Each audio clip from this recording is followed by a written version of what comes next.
put it on silent. Yes. Yeah. Everybody, Idea. phone's on I silent. don't get calls. How many phones you got there, Chuck? How many phones? Two. Just two. Two, okay.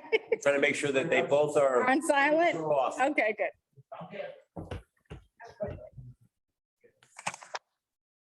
Oh, it's not 5 after 10. The clock is wrong. That's why I said, Ed, we need to get that battery changed tomorrow. Yeah. Hold on. You here for? What? Were you here for? Because Dan can't make it? My brother, Tom. You're doing what you're getting paid for doing. Paid for, huh? Yeah.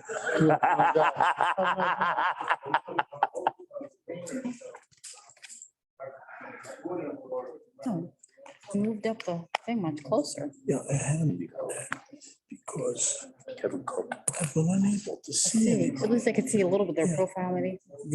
If you look Dan is a I good didn't- guy. tables, Something break before. Oh, wow, so okay. you can't move. No. So is that a, Call the meeting to order.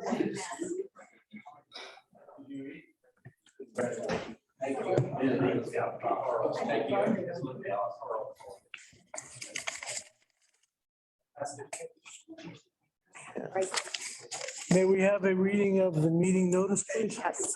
Oh, Adequate notice of this meeting was provided to the public and the press on January 14th and May 3rd, 2022, and was posted at the municipal building in accordance with the Open Public Meetings Act, NJSA 10:4-7. Thank you. Would you please rise with me and salute to our flag? Pledge allegiance to the flag of the United States of America and to the republic for which it stands, one nation, under God, indivisible, with liberty and justice for all. Please remain standing. Every once in a while, we have a resident who has made a tremendous impact on our community in a very short period of time. I refer to Mr. Kevin Mitchell. He was a business owner and great supporter of our township, the owner of the Trax Deli. Happened to be a classmate of my son, graduating from Vernon Township High School. And I thought it only appropriate that, while we can't, we cannot recognize everybody, but there are certain people who really make a difference. And I believe Kevin was one of those individuals. Brian knew him perhaps better than me, certainly, and most of us. Perhaps you might want to make some comments. Kevin and Scott Janke, Kevin Mitchell and Scott Janke owned the Trax Deli. And during the COVID situation, they handed out 5,700 meals to Vernon residents.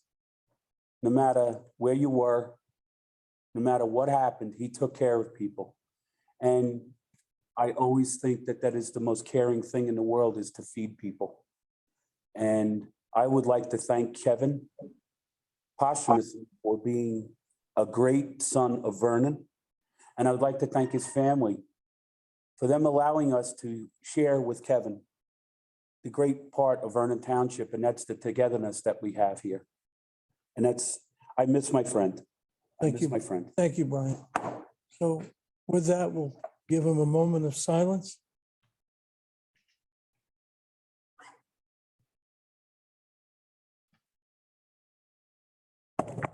Thank you. Rest easy, Kevin. We got it from here, right? That's it. This evening, we have a proclamation, and with that proclamation, we are pleased to have with us our state senator, Stephen Oroho. For those of you who may not know, Steve is now the minority leader in our Senate. And hopefully in a little while, he may become the majority leader and president of the Senate. Good things happen to those who wait. And I'm sure you'll do a good job. You've always been helpful to our township. And this tonight he took time out of his very busy schedule to come and give honor to a scout who has achieved Eagle Scout status, Mr. Maverick Brindley. And I'm going to ask Maverick if he could stand up and give us an idea of what he did to achieve the scout status. But before you do, I just want to make a quick comment. For those of you who may not be familiar with scouting, I think back to my time when I was in scouts, and I got as far as first class, and then I met my wife. So, and at that time, it's a tremendous road that they choose to follow to achieve the ultimate rank of Eagle Scout. And they share that rank with so many other leaders in our country, both past and present, who have been in Scouts and have shown what it means to them by virtue of the leadership that they have shown to the country or the organizations that they belong to, business and private. And so I predict great things for this young man because he stands in good stead and he's has great company to keep. So Friendly, perhaps you might want to come up here and stand at the podium and tell us.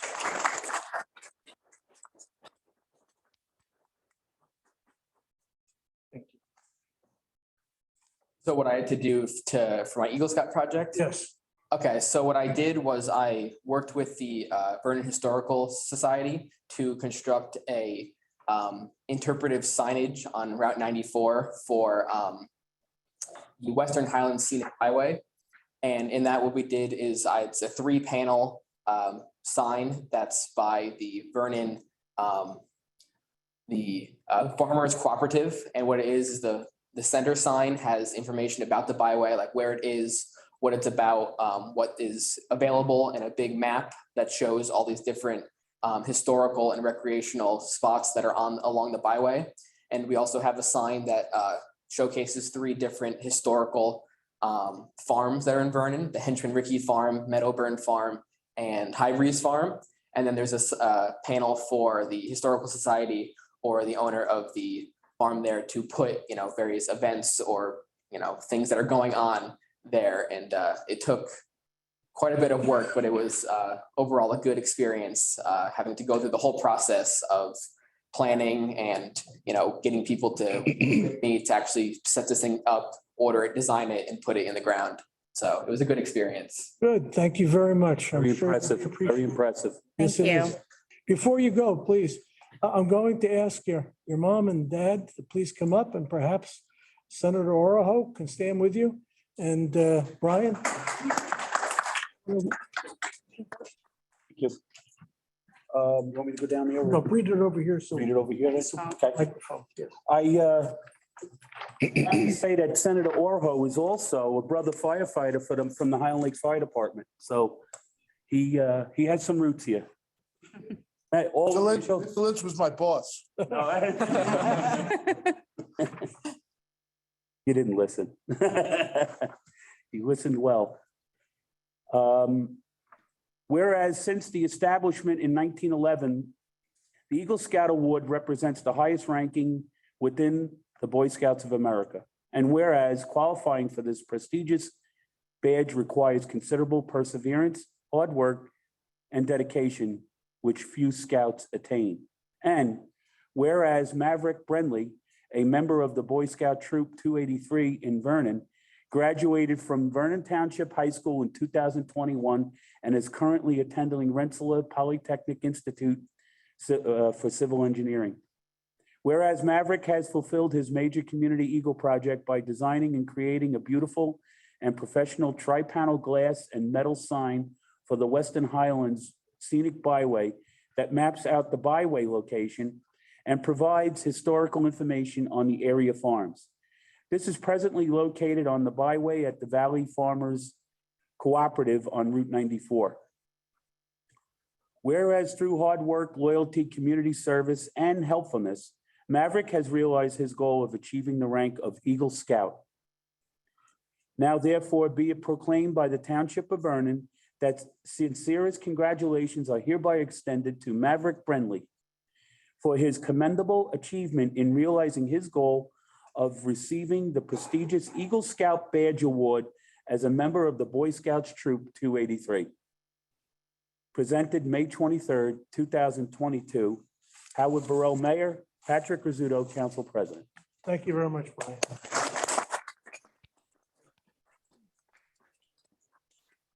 Take a picture. Yeah, perhaps, Steve, you might want to say a few words? Yeah, and thank you. And well, Maverick and Mom and Dad, congratulations. And I will tell you, first of all, Maverick, that's a cool name. Yeah. First, I thought it was Top Gun and everything. That's what we're expecting, Top Gun, right? You think about the Boy Scouts and how many, listen, I started in Scouts. My oldest grandson is in Scouts. I hope he goes through to become an Eagle Scout. In my corporate career, I would always interview, if somebody was on a resume, and please remember this. If you had Eagle Scout or a Gold Award for the Girl Scouts or military experience, I always gave them an interview. Because the reason is first of all, if you go through how many of your peers have tried scouting or even started scouting, but how many then became Eagle Scouts? You're in the top 1%. So the prospect of having a successful hire of, an Eagle Scout, a Gold Award, or military experience is significantly higher probability of success. And look where you're going to school, Rensselaer. That's a great. You're not kidding. Terrific school. So Maverick, congratulations. We had given a previous, citation from the office of the, on behalf of Senator Parker Space and Senator Hal Worse. But to be here and recognize, Maverick, thank you very much. A lot of hard work. And it's an accomplishment that will go with you for the rest of your life and be very proud, as your mom and dad are very proud as well. You're here. Congratulations. I'm sorry? We'll get a photo? Yep, we will. Rich Carson is also here from the Historic Preservation Society. Perhaps you might like to say a few words, Rich? On behalf of the Vernon Township Historical Society, I really want to thank you for the very magnificent, hard working project for which you have really made some very good accomplishments with. And it's going to be something that's going to be there for a very, very long time and enjoyed by the town and the visitors as well. Thank you. You're welcome. Yeah. Mayor, do you have any comments? I'm sure they'd be pleased to hear. So I remember when he started this project. Yeah. Talked to him and his mom about it. And, as the senator said, when I was working for a corporation, anyone who had Eagle Scout on their resume automatically got an interview. It's a significant honor. And I'm just proud that you're a part of Vernon Township. Thank you. And every person that's in Boy Scouts wants to be where he is right now. Because I know I wanted to. Congratulations. Congratulations, Maverick. Congratulations, Mom and Dad. Top Gun. Yes, Yeah. the Iceman.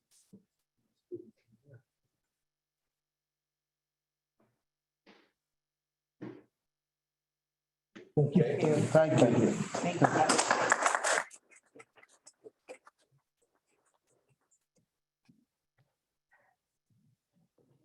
Thank you very much. Thank you, Senator, for coming. And thank you, everybody. Senator. Thank you. Senator, thank you for coming. Home.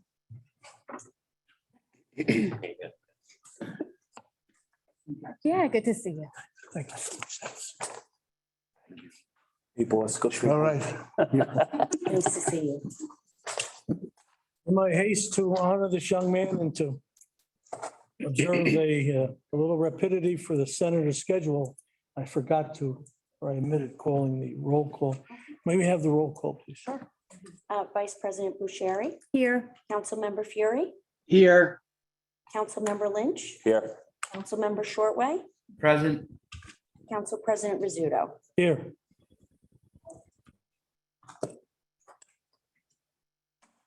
We also have two other proclamations for this evening. The Memorial Day, which is right around the corner. Perhaps our Vice President will care to read that, please. Yep, I will.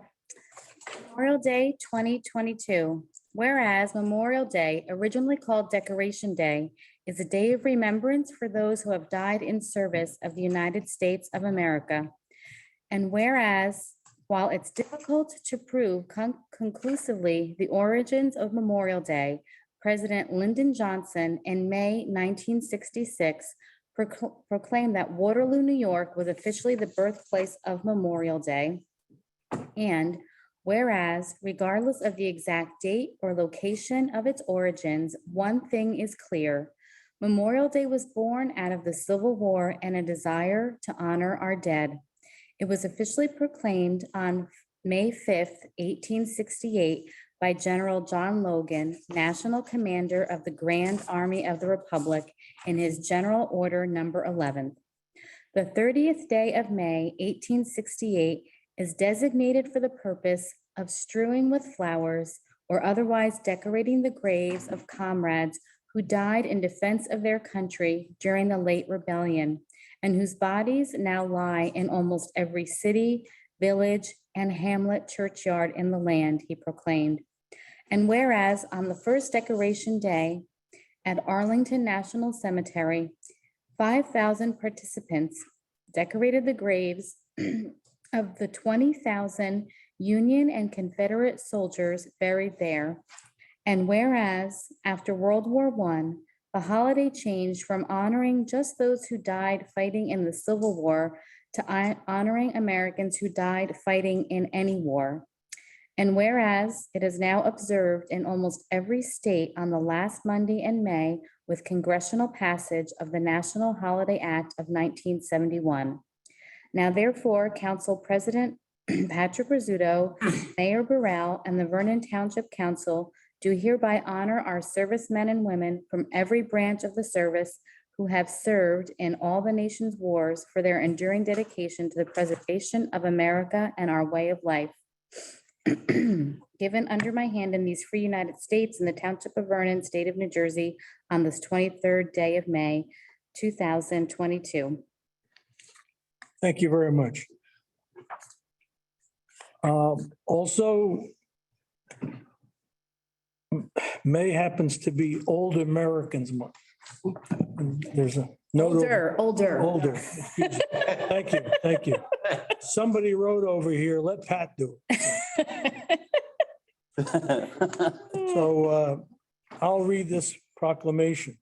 Whereas Vernon Township is committed to valuing all individuals and recognizing their ongoing life achievements.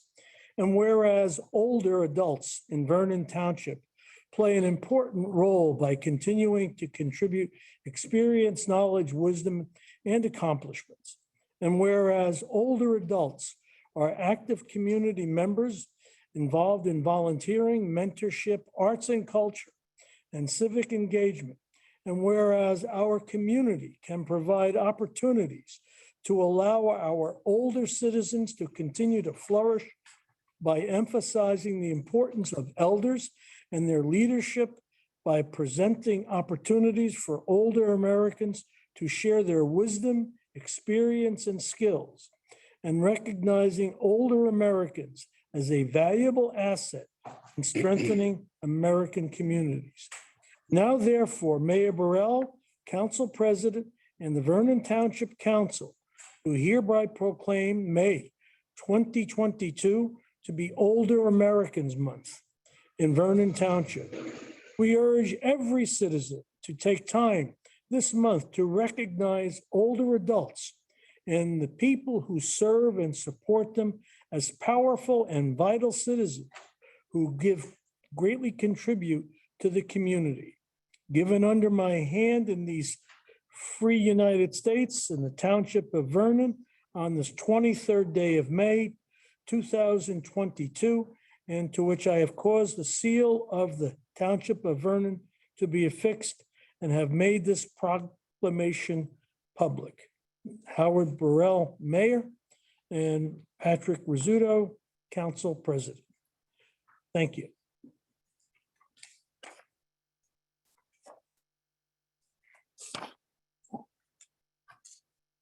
Moving along, I have asked that the issue of a cannabis ordinances, we have a couple of them, be placed on the agenda, not for discussion, but to have look at a possible date where the council can have a work session regarding these items. There seems to have been some question and confusion, or perhaps caused by various changes within the laws promulgated by the state, causing the township to be out of step with that. And I'm put this on as a possible work session for a Saturday meeting. Not necessarily does it have to be Saturday. It was simply a starting point and when, but it does and it should be addressed, because I have also have comments given to us from our compliance officer, from our land use board, about certain issues that seem to be that are unclear or have caused some confusion, or they're questioning as to how it should be handled. Also, there was a question brought up by former council president, former mayor Harry Shortway, about where this crop should be grown, and that he believes it should be grown in an enclosed area, which I agree with him on. And I think these things need to be examined.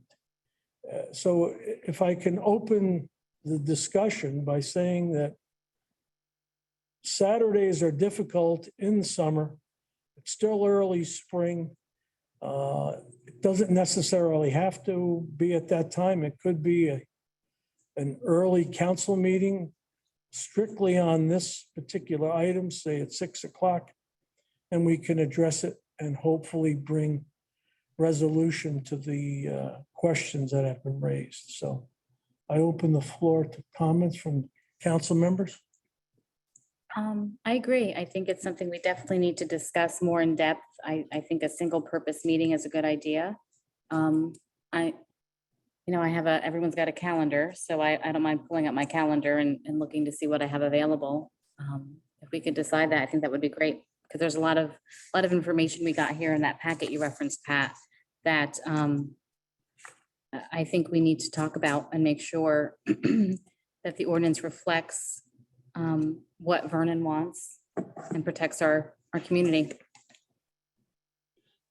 I certainly am in agreement with you. After the last meeting, looking at the ordinance is some work we have to do. We need to do this right, and by doing it right is not rushing into it, and I'm all for it. Thank you. From the skybox, Mr. Yeah. Shortway? Oh, I you're can- muted, Harry. I'm not available on the weekends, so if you want to come in earlier one night, before a council Okay. meeting, I'm okay All with right. that. Mike? Yeah, I agree. It's probably helpful to have a single purpose meeting, but I prefer to do it. I like the suggestion of coming in at 6 o'clock right prior to a council meeting and then combining with the council meeting. That's what I prefer. Okay, I have no problem with that. I would just ask for consideration that it not be tied to a date with the council meeting. Mr. Shortway does have some restrictive dates. Perhaps we could work around the dates that he might be available. Might I also suggest that this coming week be ruled out and that we, because of the impending Memorial Day holiday, that we wait until after that for some time during that week. This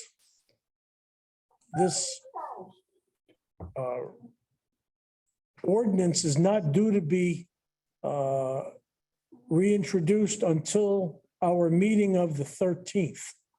So we do have some time in that regard to consider it. And then I'll ask our attorney, Mr. Towns, how we would handle that if in fact there was a change made to the ordinance other than what was already brought forward. Would we have to again reintroduce it, or would we do it after the reintroduction of the ordinance that we're going to be voting on at the next meeting? Okay, well, if it's already going through first reading, I believe it needs to be advertised. Those additional amendments, I believe it's about a 10-day period.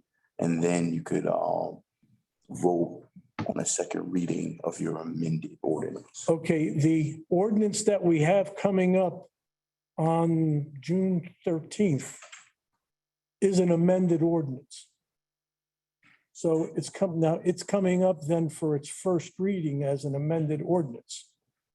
Okay, if it's All right. on, like I said. We didn't have between- the first reading. Second reading. Be Second be a reading, second Second reading? Yeah, because I think we amended it As and then we amended? read it. right. Okay, so then, We amended it before introduction. okay, so then if we were to make any changes relative to what happens at this meeting, it would have to become subsequent to our vote on that or before the vote on that? Before, like I said, you would need to re-advertise any material changes. All to right. the ordinance. Okay, And it would also have to go once again to the land use board for their review. I see. Okay. All righty. Does that happen after? So it would be like another first reading, Marcy? After introduction, yeah, it goes to the land use board. They have, I believe it's 35 days Mhm. to come back with their recommendations. Okay, And then after 35 days, if they don't do that, then we just have our second reading. adopted Okay. without that. I All right. concur Does with, that sound right, Maureen? yes, Okay. that's correct. So we're looking at the week of June 6th. Right, the week of June. I think we lost Harry. 6th. Harry? No, No, I'm here. Mr. My Shirley? camera just Okay. failed. That's all. Oh, I'm here. okay, sorry. Thought we lost you, Harry. No, my The camera's week of June broken. 6th. Okay. 7th. I can do any day that week except Friday. How about you, Mr. Shortwood? I'm still gonna have to check my calendar because I'm in league meetings and everything, and we don't get a lot of time. All right, I'm available on June 6th. Which is Monday. Monday? Monday, oh yeah, I'm sorry. Okay, I'm thinking that's Memorial Day, but it's not. can we, No, it's not. It's June 6th. yes, it's a Monday. Yes. Okay. Can we, I'm free any day, so. okay, Okay. all right. Can we tentatively set this for 6 o'clock here on June 6th? That's fine. All right, Good. I'm putting it and in. Mr. Shortway can let us know. Yeah, I'm putting it in my calendar. June 6th, Okay. 1800 hours, 6 Yeah, PM. I'm fine. Okay, First Monday.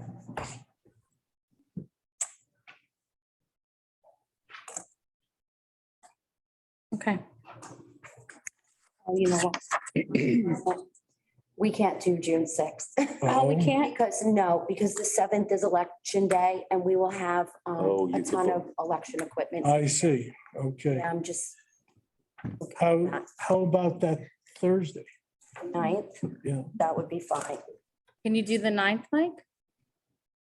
Yeah, I could do the 9th. Okay, Sorry. that's okay. Thank you for catching it, Marcy. Yep.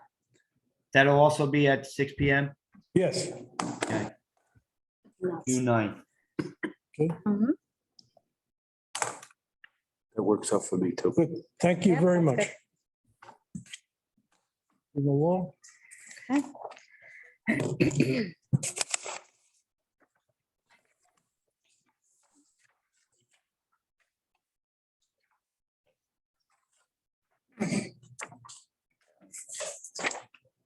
All members of the council have received a copy of the bills list. Would like to review that. If you have any questions, we can bring them up.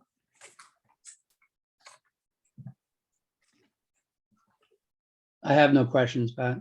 Questions? No, I don't have any. Okay. I don't have any questions either. I'm good, Council President. Good. I as well, so we'll move on.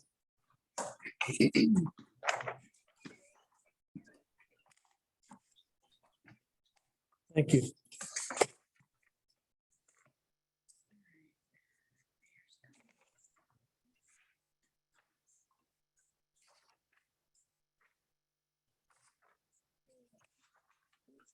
Backup information. No, I'm looking for my backup information.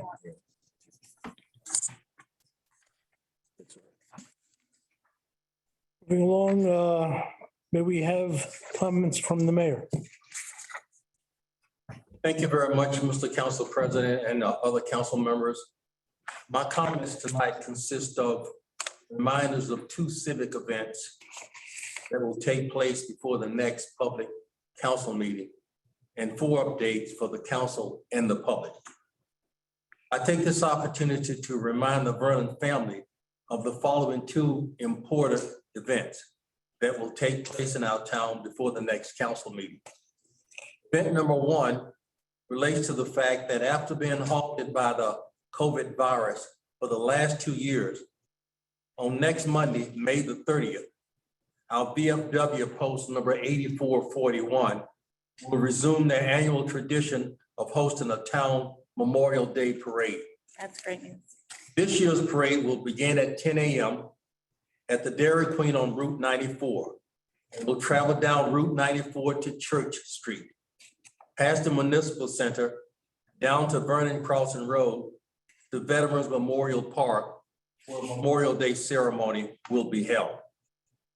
Event number 2 will be a Music in the Park concert sponsored by the Outstanding Board of Recreation. This event will take place at Maple Grange Park from 5 p.m. to 7 p.m. on Saturday, June the 4th. Next, I take the opportunity to share with the public an overview of the town's road maintenance plan. I say to share with the public because this plan has already been shared with some members of the council in detail. In part because our town is 70 square miles and we have 103 miles of roads and streets that the town has the direct and sole responsibility to care for and maintain. We have developed a formal 5-year road maintenance plan to guide us in using the town's tax dollars in a way that will enable us to maintain these 103 miles of roads and streets in the best possible condition that we can, given the financial resources that are available to us. The 103 miles of roadway is made up of 33 miles of highly used arterial roads that handle the high volumes of traffic going in, going through, and out of our town, plus 70 miles of residential roads and streets. Our 5-year maintenance plan lists every road and street for which the town has direct and sole responsibility, plus the time when we plan to pave or resurface each of these roads and streets. that paving or resurfacing schedule could change due to one of the following three reasons. Reason one, our annual after winter inspections of roads and streets or residents confirmed reports of a specific road or street condition reveals a particular road or street that should be moved to a higher priority on the 5-year maintenance plan. Number two, if an emergency condition such as force us to alter the 5-year maintenance plan, that's the second one. Or if the availability or the lack of availability of paving and or resurfacing materials require that we alter the 5-year maintenance plan. This last condition here has proven to be a key negative factor in our road repair and maintenance plans over the past several months. As the availability of materials is impacted by labor shortages and supply chain limitations. We maintain the 33 miles of highly used arterial roads by paving them with asphalt. We maintain the 70 miles of residential roads and streets by resurfacing them with oil and stone. To be truthful, while the oil and stone resurfacing method is by no means my favorite, I do understand and support the financial logic behind our town's decision to use this method during the past several years. The logic is simple. It costs 6 times more to surface a road or street with asphalt than it does to surface the same road or street with oil and stone. It's a matter of the cost-effective and efficient use of the tax dollars that are made available to us. While almost $2 million or 67% of this year's Department of Public Works total budget is allocated for roads and maintenance and repairs, the ever-escalating cost of materials is limiting what we can accomplish with this amount of funds. For example, through the Sussex County Cooperative, which is a cost-saving purchasing organization, we started this year by being able to purchase asphalt for $77 per ton. The cost recently increased to $82 a ton. And we have been advised that supply chain issues will result in the cost of this key material being adjusted and likely adjusted upward on a bi-monthly basis. I assure you that given the factors and challenges that we face, we are doing the best that we can to maintain our roads and streets through the cost-effective and efficient use of the tax dollars that Vernon's residents and business owners make available to us. Next, a current update on the status of the town center bicycle pump track. As I have previously said, while the bicycle pump track will, without a doubt, be one of the amenities that will make Vernon a more enjoyable and recreational, healthy town in which to live, and it will enhance Vernon's status as the premier Four Seasons municipality in Northwest New Jersey, in which individuals can enjoy a host of outdoor activities. While all of these things are true, the motivating factor to me is that this special amenity is an investment in our town center area that will serve as a magnet to attract a host of individuals to our town center, which enterprise and business owners will view as potential new customers. And hopefully these potential new customers will be a motivation to these enterprise and business owners to develop new businesses in our town center.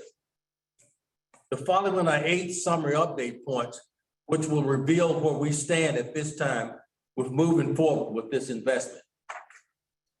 The award-winning design and build firm Spawn Rank that earned the contract to build this investment in our town started their work on the pump track in the fall of last year.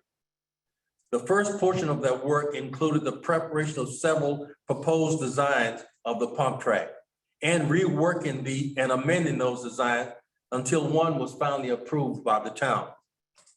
Once the design was approved, the construction of the pump track by the representative of Spawn Ranch began in November with the utilization of asphalt millings that originated from the town's road paving project.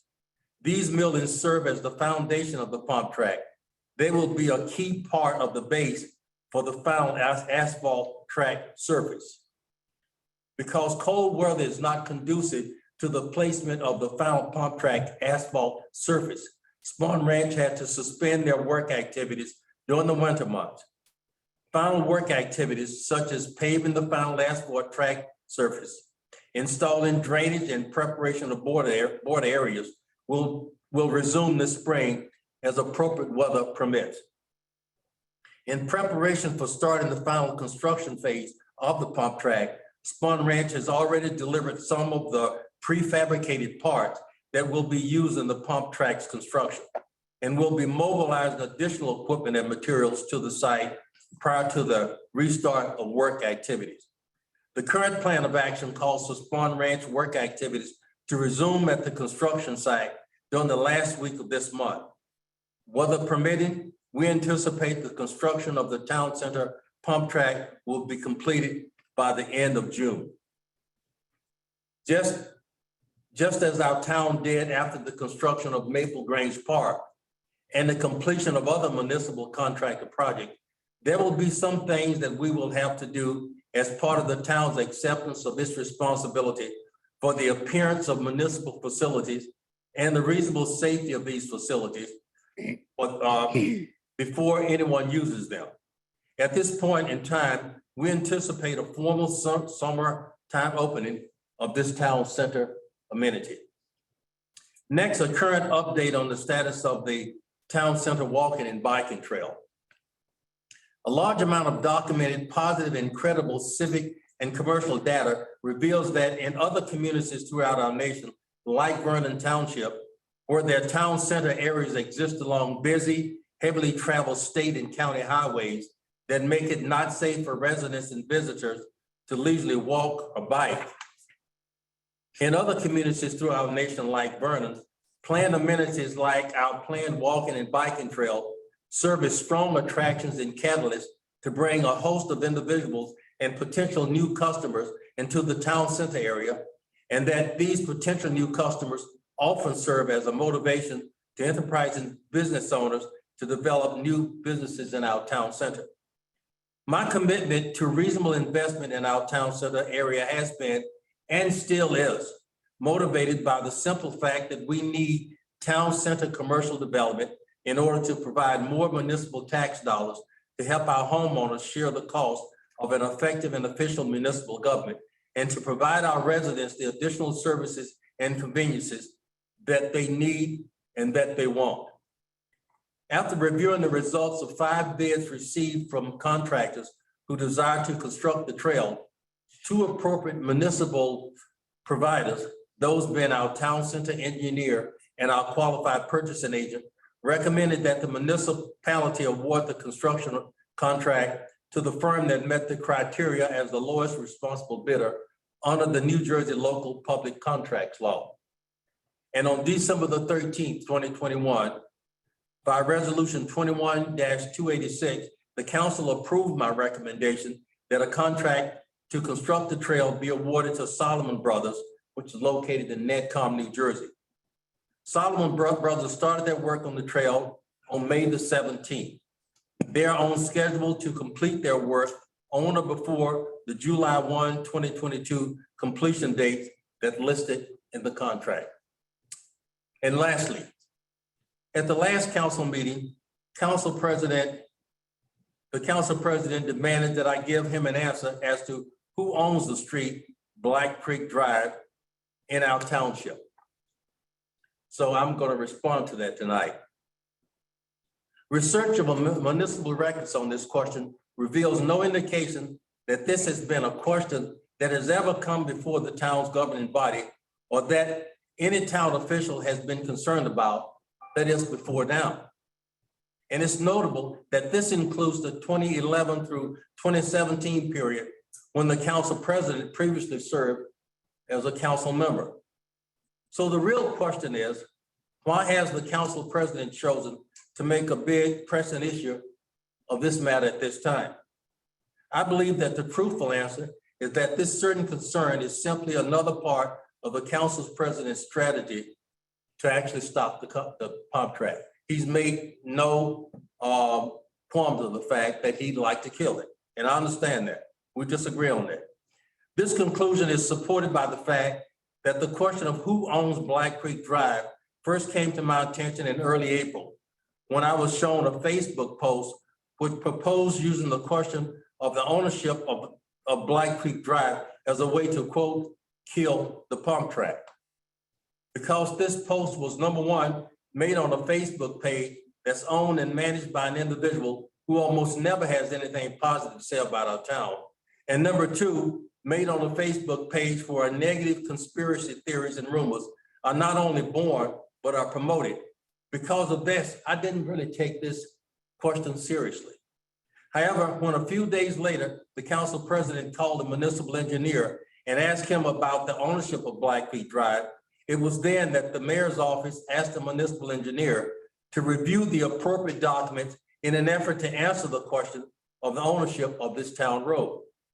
Because decades ago, some property-related transfer documents were not recorded, were not detailed, and or were not maintained in the way that they are now, determining with 100% certainty as to who owns this town road has not been and will not be quick, easy, or simple. After municipal engineer Stoner completes his research on this matter, and he and the administration will coordinate these findings with municipal attorney Zelinski so as to determine where we are legally on the question of the ownership of Black Creek Drive. I will provide the council and the public the results of our findings when they are all available to me. And let me end by saying, however, at this time, there are seven things that we do know. And we know these things for sure. The town has snow plowed and maintained Black Creek Drive over the past 2+ decades under the assumption that it is a town-owned road.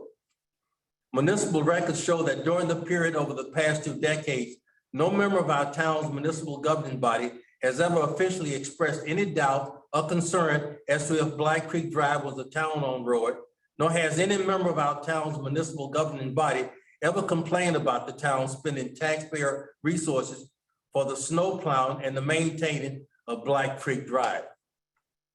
Number three, from the time 4.5 decades ago, when the town purchased 11+ acres of land located at the end of Black Creek Drive, it has assumed that it has the right of way, that is the authority to use Black Creek Drive to get to the property, and has in fact routinely done so. When in the early 1990s, the town established its DPW temporary storage facility on a portion of this 11+ acres of land, it was acted on the assumption that it has the right of way and the authority to use Black Creek Drive to get to this property. Number five, when in the early 2000s, the town built the sewer system pump station number 1 on a portion of this 11+ acres of land, it was acting on the assumption that it has the right of way and the authority to use Black Creek Drive to get to this property. Number six, when the town made the decision to build a town center bicycle pump track on a portion of this 11+ acres of land, it was acting on that same decades-old assumption that it has a right of way and the authority to use Black Creek Drive to get to this property. And number seven, the administration's research of this matter so far has not revealed anything that even indicates that the town does not have a right of way and authority to use Black Creek Drive to get to our DPW storage facility, to get to our sewer systems pump station number 1, or our town center bicycle pump track, or any other amenity that the town might choose to locate on this 11+ acres of land that's owned at the end of Black Creek Drive. I end by saying that to the extent that this Black Creek Drive ownership issue or any other issue that might be raised as a way of killing the pump track is simply not going to work. The town center bicycle pump track will be built. That is my comments for tonight. Thank you, Mayor. Mr. Council President, I have some questions of the mayor, if I might. May I just make a couple of comments? Yeah. I appreciate it. The mayor continues to try and make this issue a matter of personal difference, and it's not. It's simply One, I don't think that this project was properly thought out. I said publicly, it was ill-conceived, ill-financed, and ill-passed, if you want to use that term. The fact that I was on the council, along with Mr. Lynch, back in 2011 through 15, and we never brought this up, is of course true.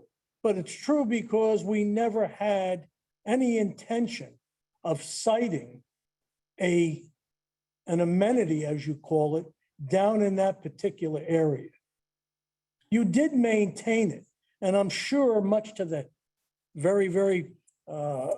the happiness of the businesses that were located on that road. And of course, you needed to get there for our township storage area, as you call it. But the fact remains, you are now moving to a different level. You are not maintaining, you are improving. In the last budget, I believe there was about $290,000 that was set aside for the improvement of Black Creek Drive. I think I addressed that by asking the engineer if indeed he expected to be able to complete that project with that amount of money. And his answer was he thought so. But there is a big difference between maintaining and reconstructing. And at this point, I can only say to you and the township, prior to my seating on this council, I came to 3 meetings asking that progress on these 2 projects be held up until there was completion of the purchase and that the road itself was where there was necessarily a consideration for state involvement to have some type of a study. On both issues, it was completely turned aside. You then went ahead and issued contracts on property that you never owned. So my point is this, is that why would you not want to be able to prove ownership and take this township out of a position of being at risk by providing some type of ownership proof for this road rather than proceeding with a project that to me is risky? You don't know when somebody could come in. I can relate to a situation that happened during my first term when we had a problem on Main Street when there was an error in the survey. And the owners at that time let it proceed until it was completed and then had to come before the council and ask for some type of compensation.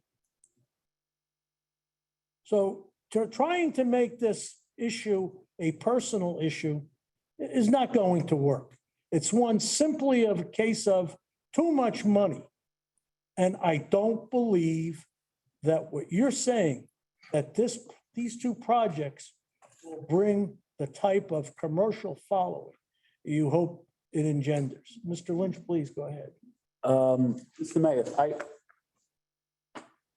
I'm very, very happy to hear about your road plan project, and moving forward, most of the community is very happy to hear that too. For quite some time now, it's been a tension convention over one road in this town, Black Creek Drive. And I'm not going to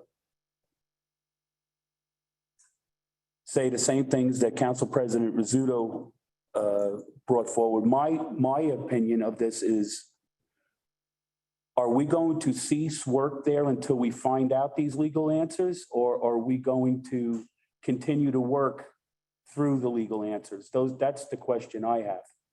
If we plan on taking any type of legal action to find out who is the rightful owner of it, I think that we should pause any work until that legal answer is answered. I'm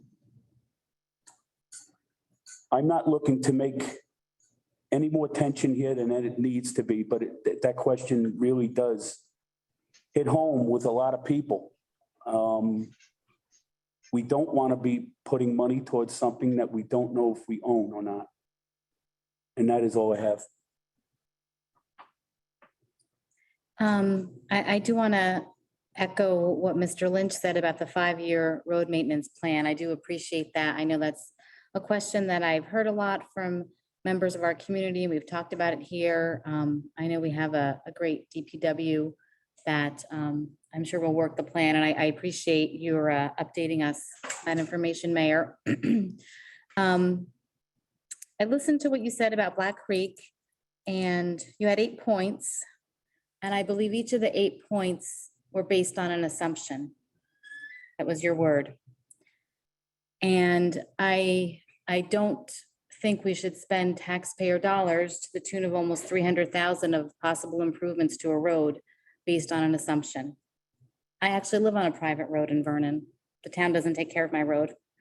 My husband plowed it for years. Doesn't mean he owns it. Plowing a road, fixing a pothole, accessing a road, not being prohibited to access a road to your property doesn't mean you own it. It means the person who owns it is letting you access it. I hope we own it. I don't know. I appreciate that you've asked our town engineer and our legal counsel to look into it further. I do hope that we don't make any improvements or spend any taxpayer dollars until we clarify the actual ownership of the road. Thank you. Thank you. Anybody else have any comments saying this? Mr. Shortway? Mr. Fury? No comment. Comment? No comment. I'm going to save it to the end. Thank you. For my council comments.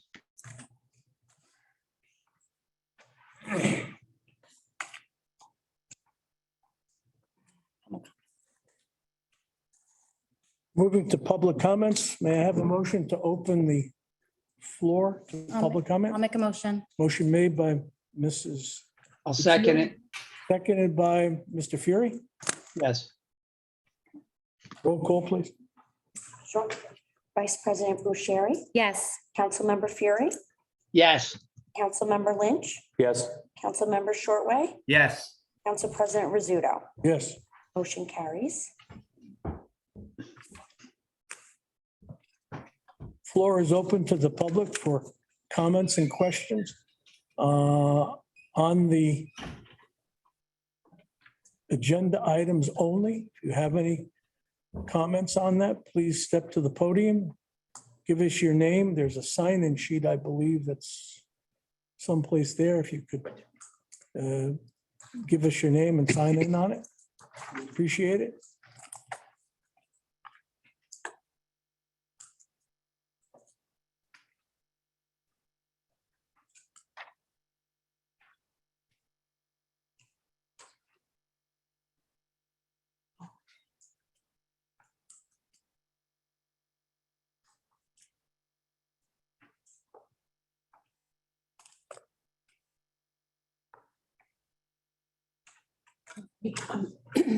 My name is Judy Storms. I've lived in town since 1969. I've spent most of my 37 years of teaching in Vernon Township Middle School. And I'm glad to see that the cannabis ordinance is going to be discussed further because it is a concern of mine.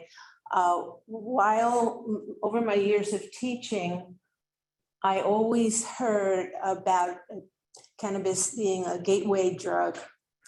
And things have changed in our society, but I want to hold, I'm a bit old fashioned. I want to hold tight to values that I've had all along. And my concern is our children of this town in particular. The message that is given to the children if we give the stamp of approval to have carry on business in this area puts a big stamp of approval of this is okay. And I'm uncomfortable with that for our children. I feel the statement it makes is not a healthy one for our children. And they have so much to contend with today in today's world that I don't want to add to that. So I'm very happy that we do have a further discussion on it before any finalizing. I was very concerned in the newspaper that it went from considering two businesses to, I forget the word was unlimited number. And I just think that's overwhelming. And I'm not happy about that at all. In fact, I'd prefer none, but that's just my opinion. Thank you. Children first, thank you. Thank you, Mrs. Storms. Is there anyone else? Is there? Yes.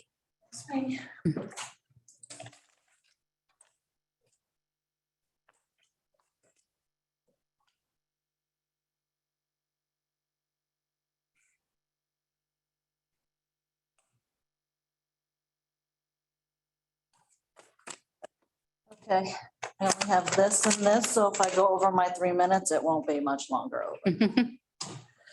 Good evening, my name is Christine Dunn and I live at 24 Cedar Terrace North, Glenwood. I've been a homeowner here for 15 years and a 25-year resident. I'd like to comment on Resolution 22-138. Authorizing issuance of estimated property tax bills. I find it despicable and disturbing that the council has the audacity to put up this resolution for increasing taxes another $79,000 because the town will be short of funds by the middle of July. How could this happen? How could you not possibly gotten more than enough when you reappraised our homes? How come when we got $1.7 million from the government for money from COVID, all of that went to the MUA? What's been done for Vernon with that money? Anything? I don't think so, not that I've heard of yet. How much money has been spent in the pump track to date? Does $750,000 sound like a conservative estimate? I don't know. So if we can hand over almost $2 million to the MUA and spend $750,000 on a pump track walking trail that isn't even completed, how can we have enough money for the rest? How can we not have enough money for the rest of the year? Maybe we should get that money back from the MUA. Maybe we should find out why we sold a piece of property with valuable equipment, pennies on the dollar. Maybe we should stop spending money on stupid crap, like an $800 clock for a snowshoe race, like an estimated $3,000 for t-shirts and clothing that say Vernon Township, like $6,500 for a beautification committee. Vernon is already beautiful without spending $6,500 on a committee. Maybe we should stop spending for now. Let's place a freeze on hiring.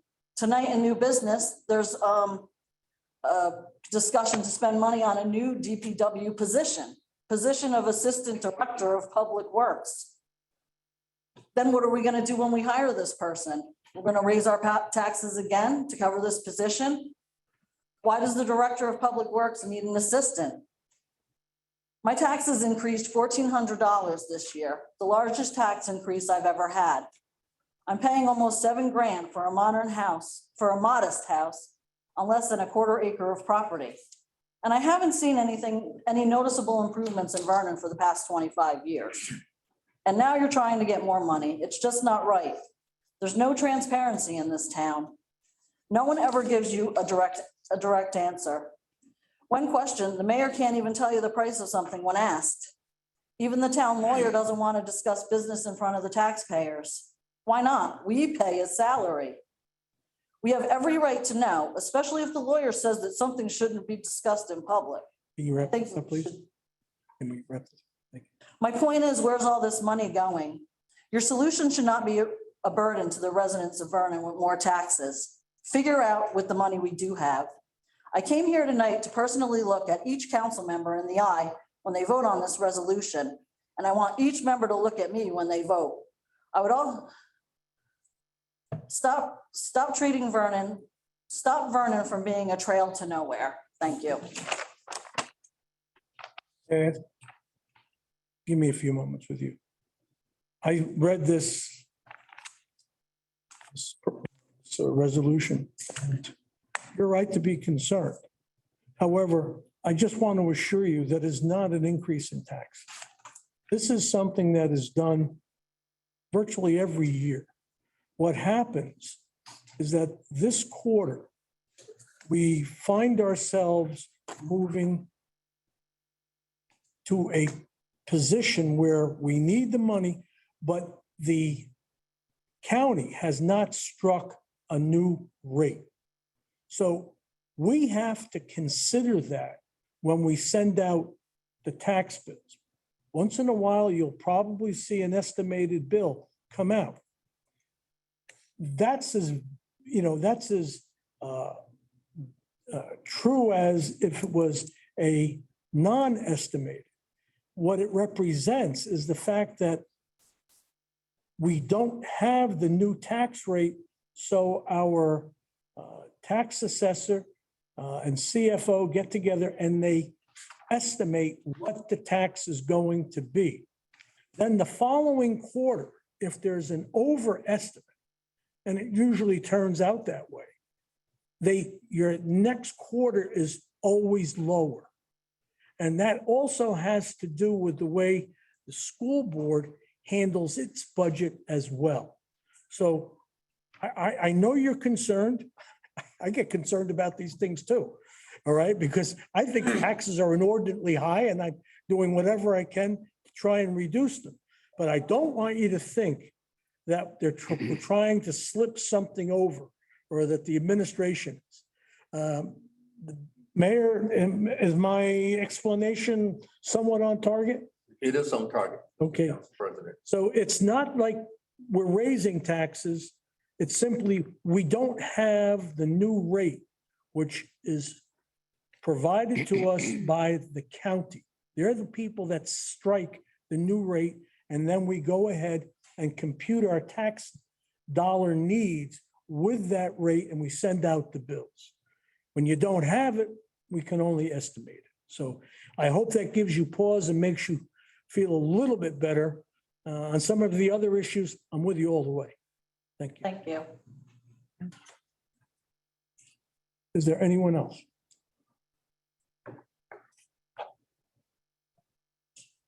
Marcy, do we have anybody from the skybox? Mark Heftler. Mark, Heftler. Mr. Heftler? Yes, I'm here. Thank you. Good evening, Mayor and members of the council. Mark Heftler, Highland Lakes. Thank you for the opportunity to speak tonight in reference to resolution number 22-130. It's deeply disappointing that this resolution attacking aspects of a piece of legislation focused on diversity would be put forth on the heels of the terrorist massacre in Buffalo and the eve of Pride Month. Truly auspicious timing. The body of the resolution is exactly 400 words. It includes just enough of the right ones to please a subset of the electorate, but even a cursory reading shows that it is so vague as to say nothing at all.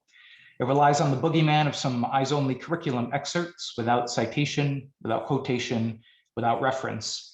Without knowing what the council objects to, how can we or the state understand our elected officials' positions? This is sound and fury signifying nothing at all. The resolution does pay lip service to diversity and inclusion, but it is clear that's not meant for every marginalized community. Diversity, equity, inclusion, and tolerance exist for everyone, or they exist for no one. It's not for the council to pick and choose which groups we should tolerate and which we should not. 2 weeks ago, the council was presented with a petition to raise the pride flag for Pride Month. Excuse me, that is not on the agenda for discussion. And that's exactly my point, Council President.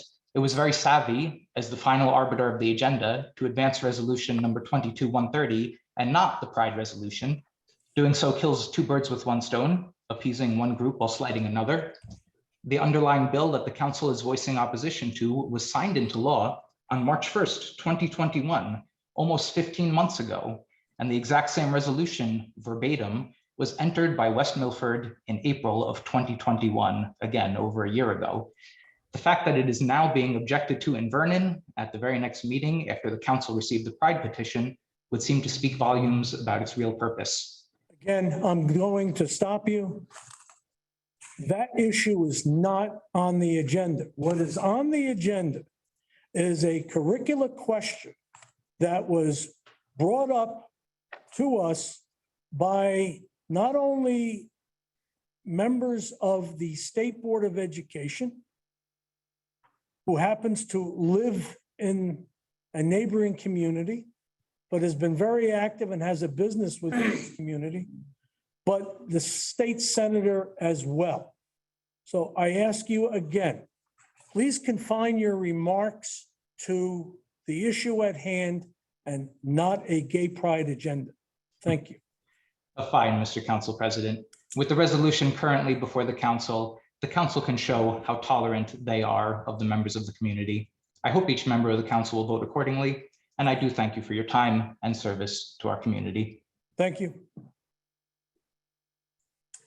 I have Whale Ibrahim. I probably am said that wrong, I'm sorry. Mr. Ibrahim? Yes, Wale Ibrahim. Wale, yes. Yes, good evening, Mr. Mayor and Council. My remarks are in regards to the discussion on cannabis. We are Garden State Green Genetics. One of my business partners are also here. We're members of 3. We are one of the organizations coming to Vernon for cannabis cultivation and manufacturing. The comments was in regard to the first speaker. We are eager to bring a lot of what needs to be, what we need to coin as education surrounding cannabis to the residents, because cannabis is used as a medicine, not solely as just recreational, what they call drug. But there's a lot of stigma that surrounds cannabis, which is the reason why it causes residents, not just in Vernon, but around the state, around the country, around the world, to sort of be fearful of what is coming. However, education, there's an education component to one of the companies that you will have in Vernon, which we're eager to do a lot in the research and development sector and create that hub in the town of Vernon, in the township of Vernon. Also looking to provide jobs, and which goes to the comments of the tax from the other speaker. The tax revenues that will come to the township from just having ourselves and other cultivators and manufacturers can help alleviate a lot of the issues regarding tax dollars that we see not only in Vernon, but again around the state. So those 2 issues is what I wanted to bring up. And lastly, regarding some of the issues that will be discussed in the upcoming meetings, I just ask that the council is mindful of the timelines that the state imposes on the companies that are looking to get these licenses to submit their applications. And so if we delay on this too long, it might cause an issue in us getting the license to actually operate. Thank you. Thank you. I have Ann Larson. Ms. Larson? Good evening. Thank you for taking the time to listen to me. There are a few things that I feel the need to weigh in on tonight, and I thank you for your time. The first one of which is the hiring, the new hire for the DPW. I agree with probably every person in town that they do a fantastic, wonderful job, far better than many of our neighboring communities. But that said, we need to be in a hiring freeze right now. this economy is actually very dangerous at this point. It's scary what our homeowners are experiencing as far as the expenses to heat their homes, to cool their homes, to drive back and forth, to commute to work. So before we, get ahead of ourselves, I would strongly encourage that we just, hit the pause and put a hiring freeze on all aspects at the moment, because we just can't afford any more expenditures. That said, regarding the cannabis situation with the cultivation and so forth, if I may just bring one brief point up. I recall last meeting that Mr. Lynch abstained from voting on the fire equipment ordinance and purchasing fire equipment. So that got me to thinking that I believe Mr. Shortway also should be abstaining as far as anything to do with farm assessment and cannabis cultivation and any type of cannabis farming in the township, being that would, to me, be a conflict of interest. So I do ask you to please be mindful of that aspect as well. Regarding the ordinance for the diversity, thank you for addressing that. You have hopefully are going to put the fears of a lot of parents to rest.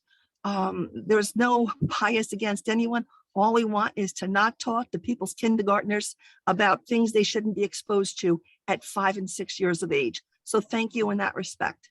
I'd also like to thank Council President Rizzuto for being gracious enough to and considerate enough to ponder all the aspects of the cannabis laws that heretofore seem to me to be rushed through. It sounds like you're giving a lot of thought and contemplation to this, which is very important because it's very, very necessary. And I do thank you for that. So that's it. Thank you and have a good night. Bye. Thank you, Mrs. Lux. Thank you. Is there anyone else? I have Tom McClackery. Mr. McClackery.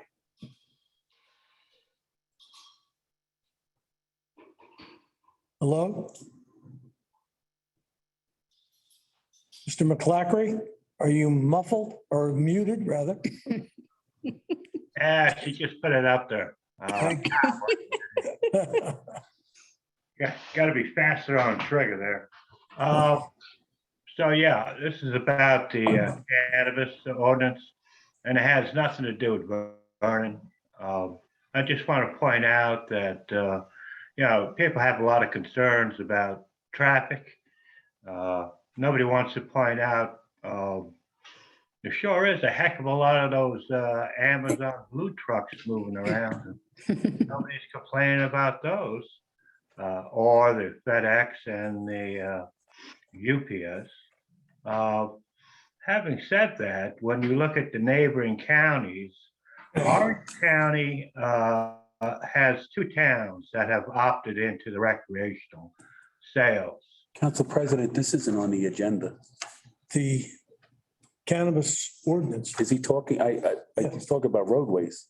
No, I thought he was, I think he was just. I'm not hearing it right. Oh, okay. Can we narrow the focus, Mr. McClackery, please? Narrow it? Sure. I'm in favor of reducing my property taxes by getting industries that want to spend money in this township that will reduce my property taxes. I'm in favor. I don't support oxycodone. I think alcohol is a drug.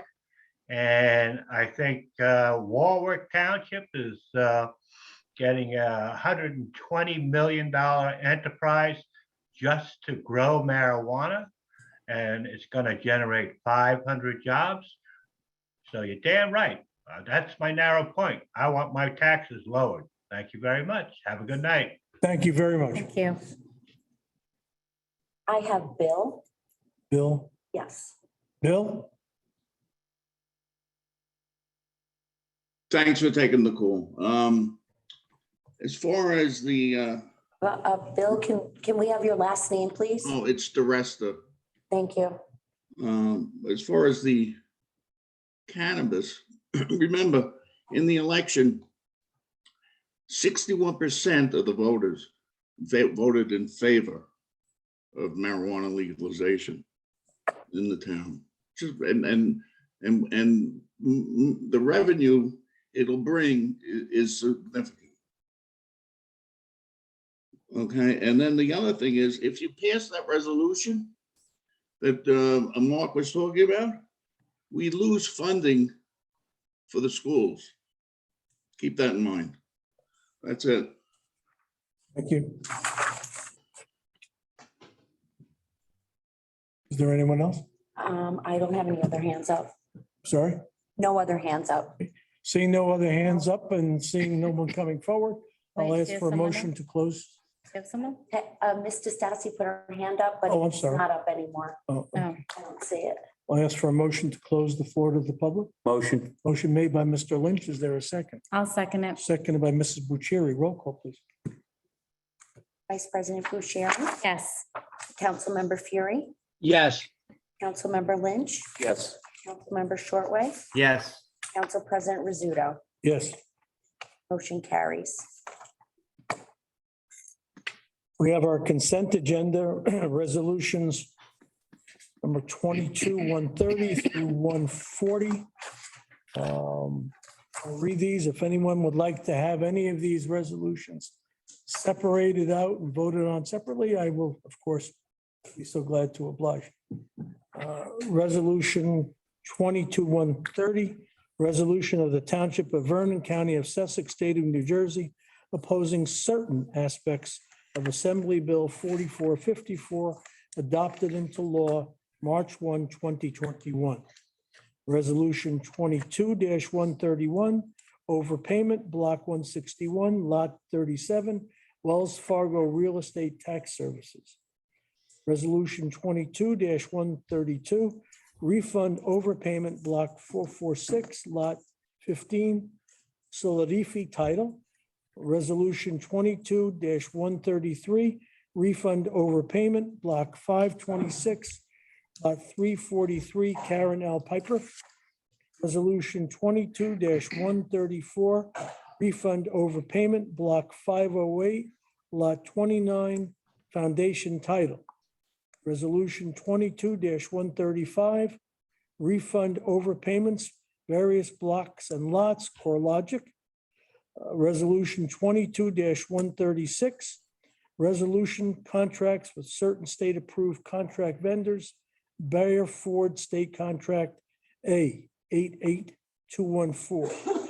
Resolution 22-137, the resolution renewing the group dental benefits program for eligible employees and their covered dependents through Delta Dental of New Jersey Incorporated. Resolution 22-138, authorizing issuance of estimated property tax bills.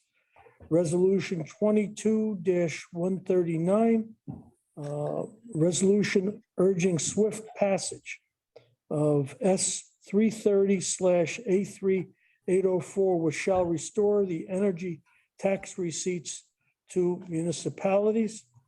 And resolution 22-140, approving charitable solicitors permit, Poacher Valley Fire Department. Is there a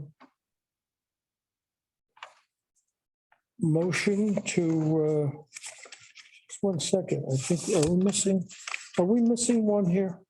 I think so. The issue regarding the appointment of, That's an ordinance. An ordinance. oh, I'm sorry. It's an ordinance. I see it. Okay, thank you. Is there anyone that would like to have any of these resolutions separated? Yes, Council President, I would like resolution 22-140 removed, please. Okay, so be it. Anyone else? No. I must abstain from voting on that one. That's a fire department. All right, No, I don't want them separated. I'm okay with them. thank you.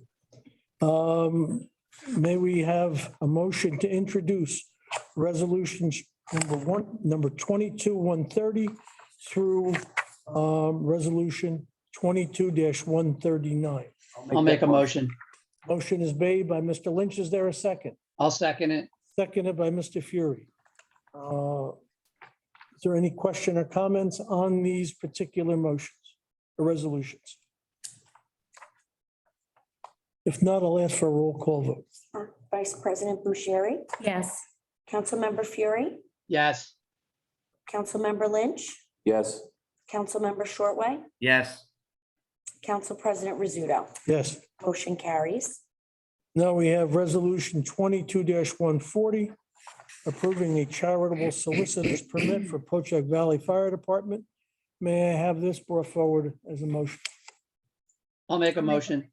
Motion made by Mr. Fury. Is there a second? I'll second it. Seconded by Mrs. Bucieri. Is there any question or comment on this particular motion? If not, I'll ask for a roll call vote. Vice President Bucieri, Yes. Councilmember Fury, Yes. Councilmember Lynch, I abstain. Councilmember Shortway, Yes. Council President Rizzuto. Yes. Motion carries. Okay. Moving to introduction, first reading, a proposed ordinance. Ordinance 22-12, ordinance of the Township of Vernon, County of Sussex, State of New Jersey, amending Chapter 5, Article 10, entitled Department of Public Works to create the position of Assistant Director of Public Works. May I have a motion to introduce this ordinance?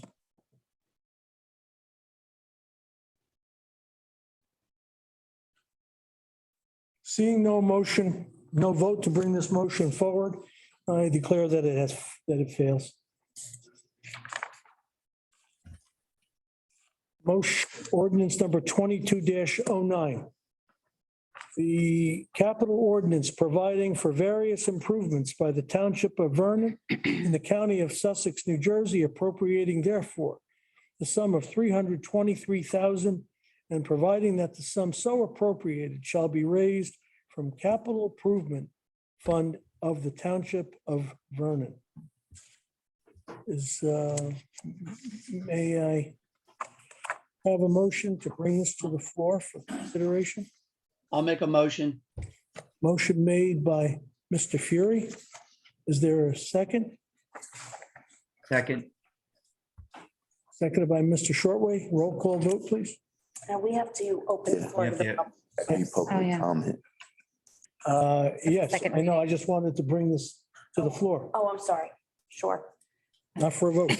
President Bucieri, Yes. Councilmember Fury, Yes. Councilmember Lynch, Yes. Councilmember Shortway, Yes. Rizzuto. Yes. Okay, Motion carries. the motion is on the floor. Can we have a motion to open the floor to the public on this particular? I'll make a motion. For comment? I'll make a motion to open to the public. I'm sorry, who? That was Mike Fury. Mr. Fury, thank you. Is there a second? I'll second it. Seconded by Mr. Shortway. Roll call, please. Or Vice President Bucieri, Yes. Councilmember Fury, Yes. Councilmember Lynch, Yes. Councilmember Shortway, Yes. President Rizzuto. Yes, Motion carries to open the floor. thank you. Motion is open to the floor for comments on ordinance number 2209 and only 2209.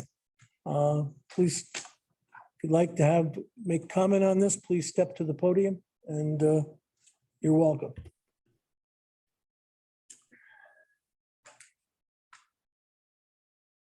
Is there anybody from, No, I don't have any hands up. seeing no one coming forward and no one questioning from virtual? Oh, actually, I'm sorry.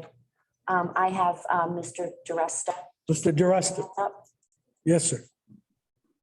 A little clarification on what the money's for. The money on this particular ordinance is for, I mean, it's kind of vague. well, No. it's, I believe, Acquisition and installation of floor for the Department hold of on, Public Works. I have, give me 1 second. Right at the top. Get a clarification on this. Here we are. You know, Christine said before, it is proven to be true. You've thrown out an ordinance with these two ordinances with a lot of money with no real explanation. So. This money is to include acquisition and installation of equipment for the Department of Public Works and the Police Department, Fire Department, various improvements to Yeah, the but township why, properties. excuse me, why isn't that listed on the, in that resolution? It is. Just put the sum and then that's it. That is listed in the ordinance. It is listed in the ordinance, Mr. DeResta. I don't see it on the agenda. It's not on the agenda. You have to read the actual ordinance on the attachments of the agenda. But it does specify that it's for equipment for the Department of Public Works, Police Department, Fire Department, and improvements to township properties. Okay, all right. But if you read the attachment, if you click on that, you should be able to access it. I understand your concern. It was mine also, Mr. DeResta, and I did ask that on future ordinances like this, that these amounts be further Spelled defined. out, yeah, just spell it out. Exactly. Yeah. So I'm just looking. So we agree on something, huh? You're right, we do. How about that? A clock is right twice a day. There you go. So with Okay, that, thanks. are there any other questions? I guess I left it on my desk. If not, I'll ask for a motion to close. Motion to close public session. I'm sorry, I have, Mr. Stassi, she keeps going on and off, but Okay. I'm gonna. Mr. Stassi? Thank you. I'm so sorry. You know, I had my hand up the last time. I don't know why. I'm not sure I understand. Maybe the cell system is faltering. So I hope at the end you will allow me to say what I was going to say in the beginning. Anyway, I agree. Thank you for asking for explicit details. These general statements are unacceptable. We need to know what it is. So thank you, Council President, for asking for that in the future.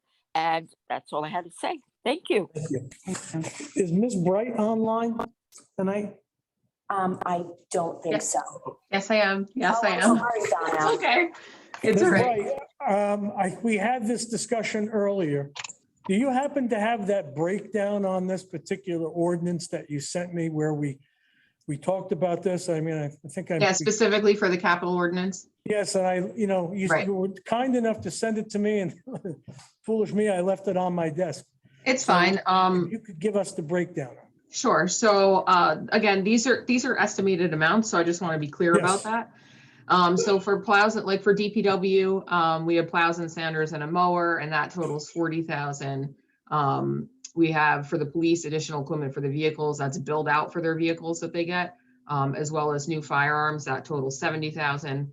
For the fire departments, we have money put aside for radio upgrades, fire department turnout gear, and bailout harnesses. That totals 70,000.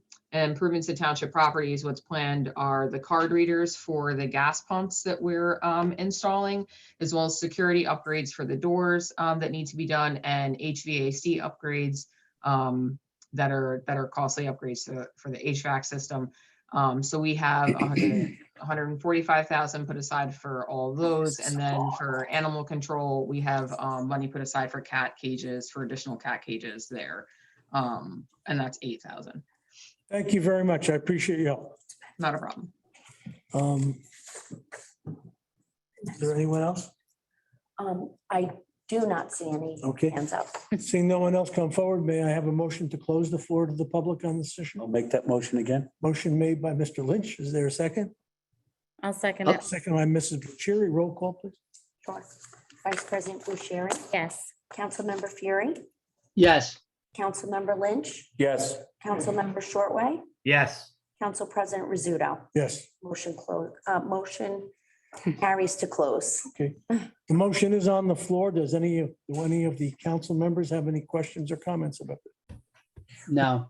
We worked on this during the budget time, and I think that Yes. I'm comfortable with it. Okay. All right. Ms. Bucieri? Yeah, I agree. I was gonna say the same thing as Brian. We talked about a lot of these things during the budget. Okay. May I have a roll call, please? Sure. Vice President Bucieri, Yes. Councilmember Fury, Yes. Councilmember Lynch. Unfortunately, because fire department equipment is involved, I must abstain. Okay, Council President I'm sorry. Yes. Member Shortway, Yes. Council President Rizzuto. Yes, Motion carries. thank you.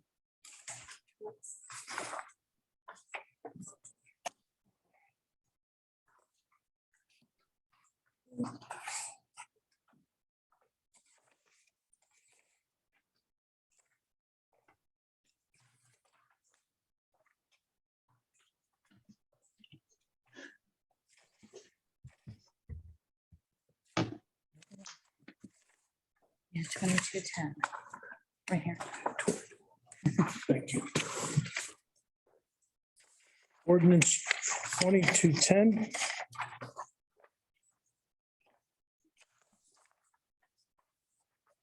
Bond ordinance appropriating $1,955,000 and authorizing the issuance of $1,365,000 in bonds or notes for the township for various improvements for purposes authorized to be undertaken by the Township of Vernon in the County of Sussex. May I have a motion to place this on the floor for consideration? I'll make a motion. Motion made by Mr. Fury. Is there a second? I'll second. Seconded by Mr. Shortwood. Motion is on the floor.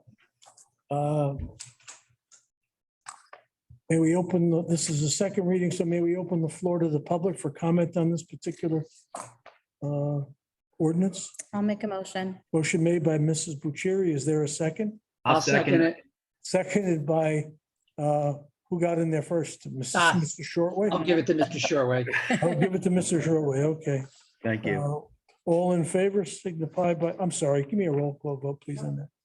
Vice President Bucieri, Yes. Councilmember Fury, Yes. Councilmember Lynch, Yes. Councilmember Shortway, Yes. Council President Rizzuto. Yes, Motion carries. thank you. Floor is open to the public for any resident who wishes to comment on this, any person who wishes to comment on this.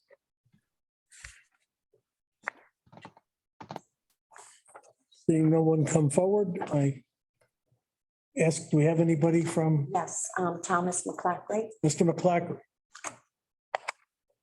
Yes, sir.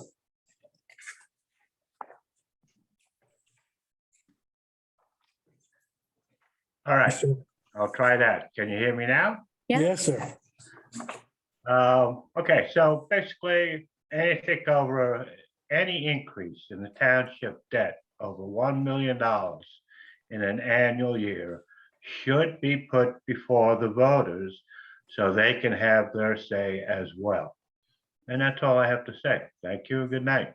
Thank you, Mr. McClackery. Is there anyone else? I don't see anybody else. I don't see any other hands. Thank you. Seeing no one else, may I have a motion to close the floor to I'll make that motion. motion made by Mr. Lynch. Is there a second? I'll second. Mr. Shortway? Yes, sir. I'll second it. Thank you. You're welcome. Roll call, please. Vice President Bucieri, Yes. Councilmember Fury, Yes. Councilmember Lynch. I had my hand raised. Oh, sorry, Mr. Stassi. Okay. I'm I'll- sorry. I'll For some make an reason, exception my to this signal's if not it's- being picked up. Okay, go ahead, Mrs. Can you keep the vote? Thank you. I do appreciate that. On both of the ordinances, 2209 and 2210, I truly believe at this point in time with our budget overrun that we should only be approving things that are necessary for the well-being and safety of our community. Okay. Now, when Donnell explained some of those items that were under 2209, I do not feel a lot of those expenses did not qualify under that category. Anyway, moving on to 2210. Living in Sussex, in the Sussex side of Vernon, when I have used 911 in the past, it's always gone through the county dispatch instead of Vernon. in light of the mayor authorizing the sale of needed communication system up in the Highland Lakes area, my question is, should we be continuing to have our own system? Should we be in the county system? Has a study been done to determine the expenses of the installation of a new system in Highland Lakes, as well as the new system in the police department, and the manpower hours that are costs to run the town, for the town to run 24/7, 365 days a year to run this system? That cost is not only salary, but it's benefits, dental, retirement, and so on. So has a real study been done for the cost benefit? Would it be cheaper for us to go with the county system? And would it be, in fact, the cost savings, the cost sharing be a benefit as a way to cut back? I'm not sure I understand why Vernon feels they need their own 911 system. And if I don't understand it, I'm sure there's many other people in town who do not as well. So is the cost benefit of running our own system outweigh the cost of just going with the county system? I hope that question will be addressed, and maybe we can save $300,000-$400,000 here. Thank you. Thank you. I'd like to respond to that. Certainly, Mr. Lynch. The 911, the 911, not 911 communication center for the county is its own dispatch. Vernon has its own dispatch. We dispatch fire, police, and ambulance out of here. Now, at one point, Vernon was the town that Sussex and Wantage had as their dispatch center too. Every resident who lives in Sussex County who has a cell phone pays a tax, and that tax is some of that county tax that is on that cell phone goes towards the 911 communication center dispatch for the county. Each resident in their property taxes for the county pays a tax to that 911 system. If Vernon Township were to be part of the 911 county communications dispatch, the town would have to pay more money on top of that to secure the county dispatch. Now, our dispatch center dispatches for 70 square miles. And these dispatchers know our geography and terrain in the town. They know the streets, and they know the police officers. They know what's going on. For being the largest community in Sussex County, I think that we need to have our own dispatch center. We need to have our own police and fire and EMS dispatched out of our township. If the department heads for the police, the fire, and EMS come to the town and say that they go to the mayor and say to him that they wanted to go to the county dispatch, we would hear it. But we didn't hear anything from anybody about it, and that's where we're going right now. It would probably cost us more money to have the county dispatch than it would not. Thank you. Thank you. Would else like to comment on? Thank you. Can we continue with the vote? Where were we? I have Bill, Mr. Dykstra. Can he speak or? I know. I guess, there'd be no more after this. The reason why we picked Mrs. DeStassi is because it was our fault. Yeah, Her hand keeps going in and out, so it's hard. I'll let Mr. Dykstra? Teresta. Teresta? Yeah, hi. Make it quick. You might save a couple of dollars. I doubt it. But when you're in need of a 911 call, you want that dispatcher to be in town. You don't want to lose time with the county. I Thank agree you. with Mr. Lynch. Thank you very much. Yeah. Okay, can we, the floor is closed to the public. Can we continue with the roll call? Yes. Now, we're voting on the ordinance now. No, we're We're closing the. Okay. Closing the closing the floor. floor. Councilmember Lynch, Yes. Councilmember Shortway, Yes. Council President Rizzuto. Yes. Floor is closed to the public. Thank you. Okay. Is there any council members wish to comment on this ordinance? Not, I'll ask for a roll call vote, please. Sure. Vice President Bucieri, Yes. Councilmember Fury, Yes. Councilmember Lynch, Unfortunately, I must abstain for this because there's fire department equipment involved. Councilmember Shortway, Yes. Council President Rizzuto. Yes. Motion carries.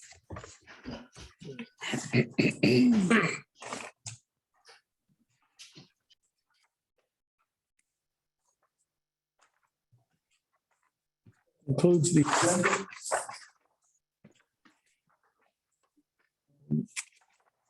Yes. Ask for a motion to open the floor. I'll make that motion that we open the floor to public comments. Motion is made by Mr. Lynch. Is there a second? I'll second it. Seconded by Mrs. Bucieri. Roll call, please. Vice President Bucieri, Yes. Councilmember Fury, Yes. Councilmember Lynch, Yes. Councilmember Shortway, Yes. Council President Rizzuto. Yes. Motion carries. Floor is open to the public for comments.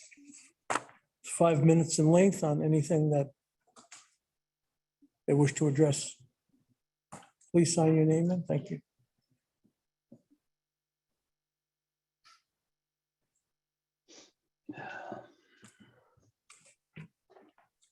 My name is Carl Contino. I have been a Vernon resident my whole life.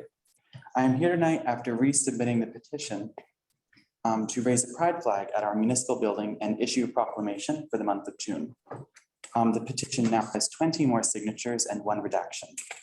This petition now has 365 names to it, many of whom are in this room tonight. The petition contains signatures from members of our school board, members of Vernon's clergy, small business owners, and members of our town council. Every person who signed this petition with a valid email address was contacted and thanked 3 days before both submissions. This petition is a true grassroots display of support for this initiative. This petition has the support of our mayor and multiple members of our council. It is my understanding that a motion was submitted to raise a pride flag and issue a proclamation. I would like to ask our council, why was this not on the agenda? There is obviously a lot of public support for this initiative, and the Vernon Board of Education recently voted almost unanimously to raise a pride flag. Why is a symbol that states how we are welcome to all being put on the back burner and ignored? I hope that upon resubmitting this petition, we will see this issue go to a vote soon. Again, I'd like to thank everyone who has supported this effort, and especially those on the council who want to see this happen. Vernon is a welcoming town, and I'm proud to be from here. Let's make this clear and lead the way for our county. Let's demonstrate how love always wins. Thank you. Thank you.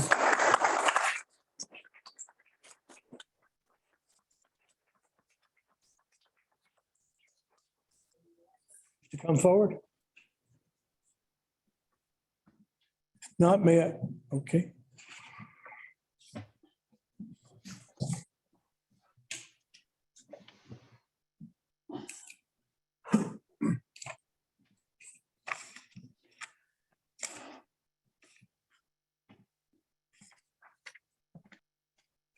Good evening, Mr. Mayor, Council. I appreciate your time. I'm a 32-year resident of Barry Lakes, and I'm a 66-year-old lady. I'm a mother, I'm a laboratory scientist, domestic abuse counselor, animal rights activist, and a Native American rights activist. I'm here to ask that we support raising this pride flag. Oh, and I'm a lesbian. I have seen multiple families over 66 years of my life where children's lives are destroyed because they're not accepted for who they are. Not a one of us wakes up and says, I want to be gay, I want to be different, I want to have rejection from everyone, I want to be under everyone's scrutiny. I work as a laboratory scientist. There's not one person that really cares who I am with when I'm doing my job. My job was through this pandemic.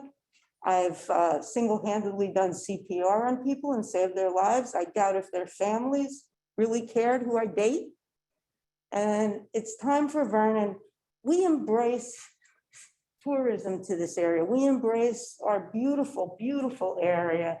And we need to show that we are a progressive Sussex County township, welcoming, especially in this time where so much fatality has happened. We have so many things like the Poacher murder. We have Buffalo. It's horrible. Let's stand up and be an example for love and diversity and embracing love. And that once again, Vernon can show that we're a leader in Sussex County for diversity and action. And Mayor, thank you very much for supporting this. So please, let's raise that flag and let's support this bill. Thank you. I'm sorry, for the record, can you give me your name? Joanne Floridia. Thank you.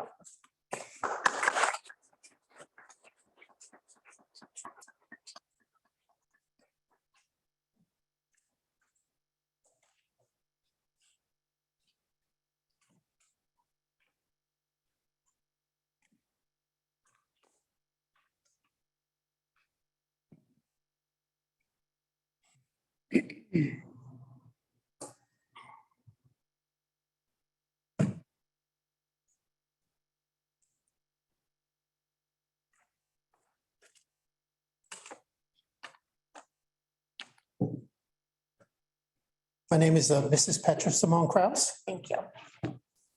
Hello, I'm Mrs. Simone Kraus, 39-year resident of Vernon, former vice president of Diversity Pride Center in Milford, Pennsylvania.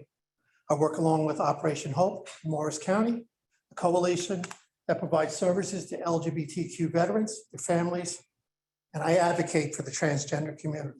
A huge reason for celebrating June is Pride Month, and why Pride matters is so that the struggles of our community we've been trying to overcome, most notably since June 28, 1969, and the Stonewall Uprising, are not forgotten, and to help progress continue.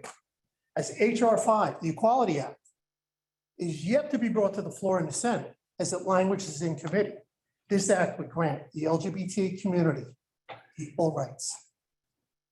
As often is the case and misunderstood, we haven't asked for more rights than any other people.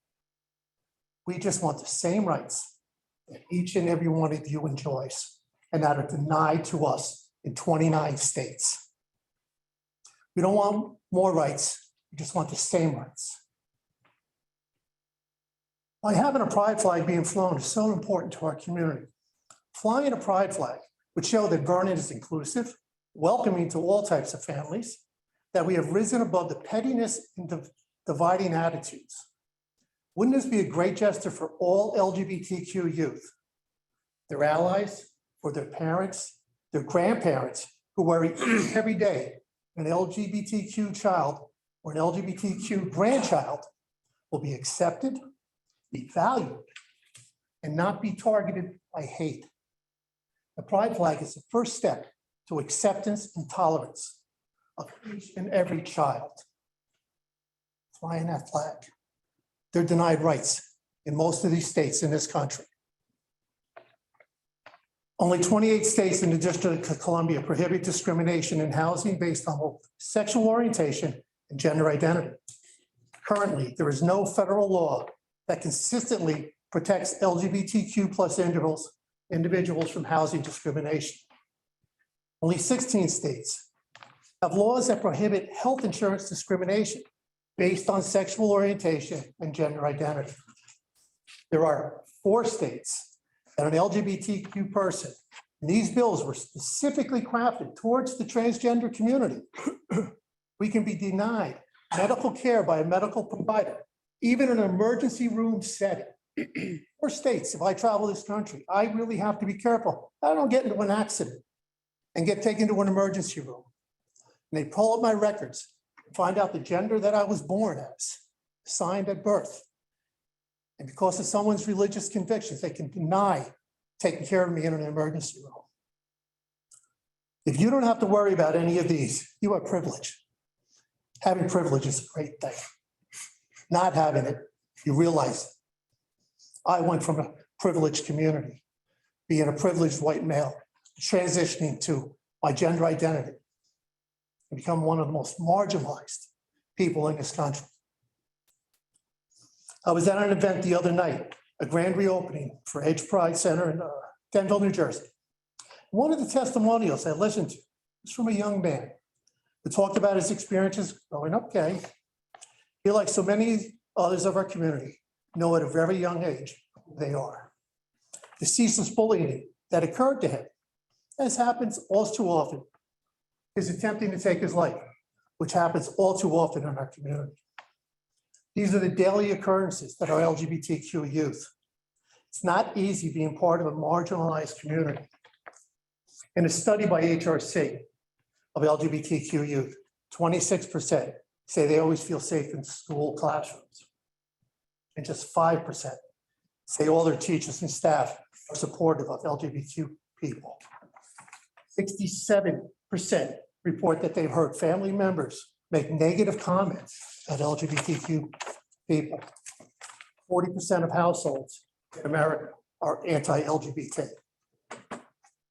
LGBT was not born out of the need to celebrate being LGBT, but our right to exist without persecution. So instead of wondering why there isn't a straight pride parade or movement, be thankful you don't need one.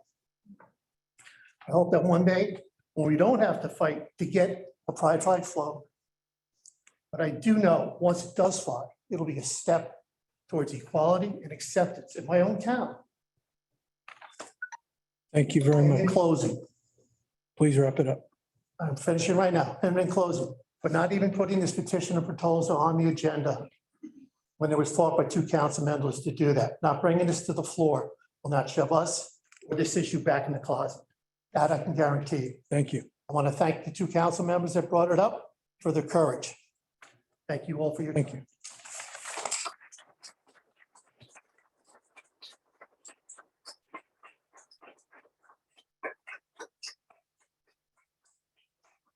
Is there anyone else?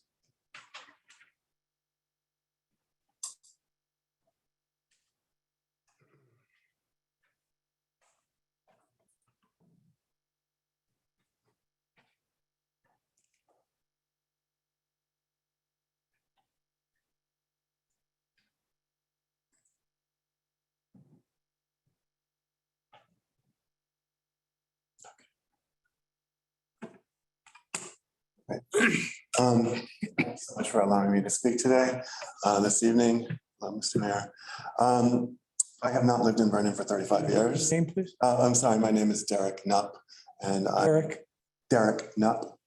Yeah, and my husband and I live at 967 McAfee Glenwood Road. We recently purchased the Apple Valley Inn, now called the Fox and Bear Lodge.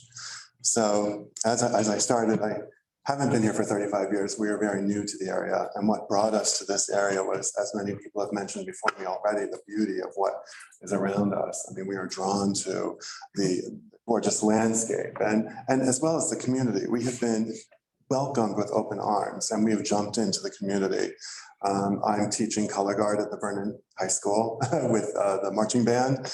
I'm really excited about that. And we also are having a fundraiser later this month to raise money for LGBTQ performing arts students, seniors, so we can help their way and their transition into college and pay for books and much needed money there. So we're excited to be a part of the community. We're here for the long haul and we're there. I've seen, when someone talked to me about this, I didn't even realize it was an issue. When they mentioned that this was something, my question was not why. My question was really, why not? I was kind of taken aback, to be honest with you. I mean, maybe it's because I'm from the city or whatever, but why not welcome the, people like myself and my husband who are really coming, business owners, landowners, home buyers, and also, as it's brought up before, students who do suffer bullying. I suffered bullying. I was called many names in the past. Obviously, I was in high school many years ago. I think things have changed only in the sense that bullying has moved online. I mean, we just have new ways to bully, right? And suicide rates are high among LGBTQ youth and all kinds of things like that. So I feel that, again, why not? Why not raise a symbol where people can kind of come together and say, this marginalized group, it's not okay here, okay? It's not okay in Vernon. This is a place where we can all come together and we can feel safe. We can feel a part of a community. We can feel like we want to jump in and be a part of it. And that's, I saw a comment online also that says, why should your sexuality be on our flagpole? And my answer was that, really being gay to me is about being part of a family or being a family, basically. And I can tell you, when we're at Acme arguing over whole wheat versus 7 grain, the last thing we're talking about is our sexuality. It's really about us just existing in a space and being here and being part of the community. And, maybe it's a banner on the building. Maybe it's not, the flagpole is actually not so tall, to be honest with you. I mean, I don't know, just logistically, maybe it's a banner or maybe it's something, but I just feel like there's space for it. There's space for inclusion and there's space for diversity. And, we would not be certainly the first ones in Northern New Jersey. There are, 26 other towns in Northern New Jersey already raising the pride flag. It's not without precedent. And it's also, but we do have the honor of potentially leading Sussex County. I've heard talk about Vernon Township being a very inclusive and kind of a leader. And I guess that's what I'm looking for, is just some leadership around this topic. And I really, thankful to be able to speak this evening, especially being such a new resident. So Thank you. Thank you.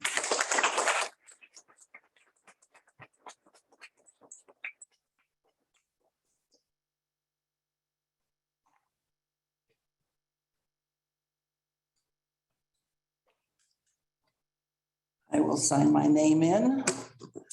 My name is Sally Goodson. I live in Crystal Springs. But I'm here because I'm the president of the Walkill Valley Rotary, which represents Ogdensburg, Franklin, Sussex Borough, Wantage, and Hardiston. I also belong to Rotary International, which has over 1.5 million members. Our main mission is to make sure that communities are stigma-free. And if you honor with the flag for the month of June, you are sending a message to the people who work, play, shop, or live in this community that you welcome diversity, you welcome equality, and you welcome inclusion. So it's a pleasure for me to stand before you to say, this is a good idea for Vernon. It's a good idea for Sussex County. It's a good idea for America. Thank you.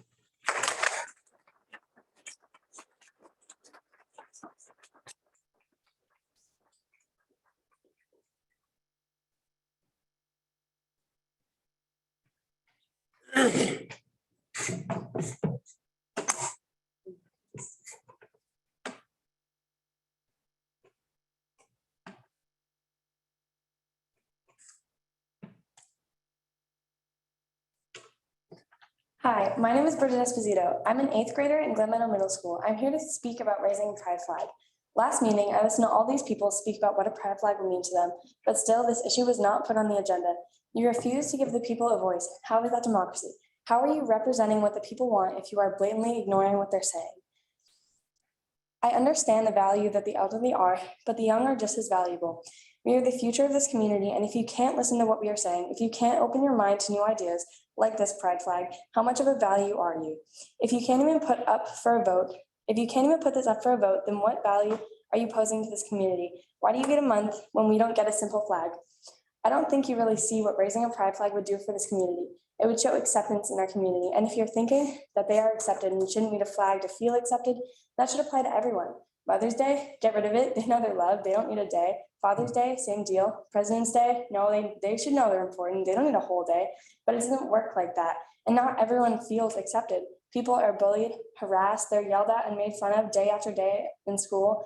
A survey done by the Pew Research Center shows that 6 in 10 LGBTQ+ adults have been subject to slurs or offensive jokes. I'm in middle school and I hear casual homophobia on the daily. Not only that, but I hear racism, the N slur thrown around constantly, joked about. Have you ever heard the joke, make me a sandwich? I have daily last year. That is obvious sexism. Words said by some immature kid who doesn't realize that his words carry weight. And how can you feel accepted when 2 pride flags were burned in Sparta? And not everyone is at a point in their life when they can feel accepted, when they can rise above that bullying. That is the purpose of this flag, to show so many people who are ostracized or depressed that they can be accepted by their own town when they may not be accepted at home or by their peers. Research done by the Albert Kennedy Trust shows that nearly half of young LGBTQ+ people are left homeless after coming out to their families. So no, not everyone in this town can have that acceptance in their home, their school, or friend group. Furthermore, this flag would in no way overpower the American flag. We are not aiming to take down the American flag in any way. We are complementing the ideals that the American flag stands for. And I know that people fought for the freedom and the rights we have today, but the LGBTQ+ community fought just as hard to get where they are today. We are not backing down, and if the police get a blue line down Main Street, then there's no reason why we shouldn't get this flag for Pride Month. And I find it funny, President Rizzuto, that you demand an answer for a question that 3 people care about when there were 8 to 10 people speaking about this flag, 11 to 13 if you count the people against it, yet you blatantly ignore what we had to say. This agenda is the agenda of the people. You are an elected official. This agenda should represent our interests, not yours. Thank you.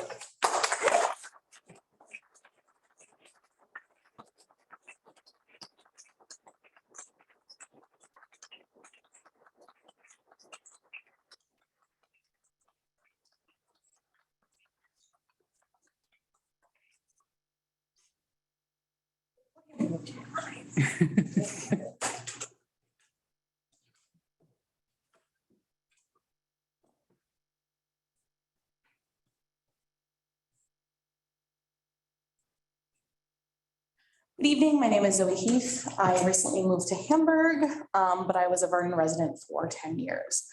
While I lived in Vernon and went to Vernon schools, I started Sussex County Pride, which is why I'm here before all of you tonight to support the speakers who have asked this council to proclaim June as Pride Month and raise a pride flag.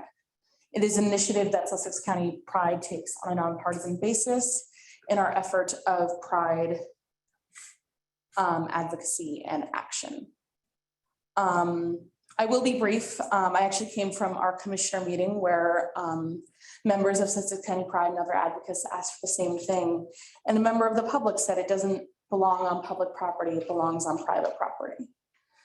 And the reason it is so important that this council does something to recognize us, whether it be in front of the municipal building, a flag, banners at Veterans Park, a flag at Maple Grange, all of which Sussex County Pride would happily donate at no cost to the taxpayer, is that when churches raise pride flags on private property, they get torn down and set on fire.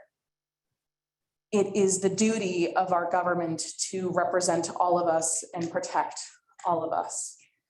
And if a pride flag saves the life of one questioning child who feels insecure in their identity because their parents don't accept them or they get made fun of at school, then it has done its job. Again, this is something that would mean, it is such a small gesture that would mean the world to our community.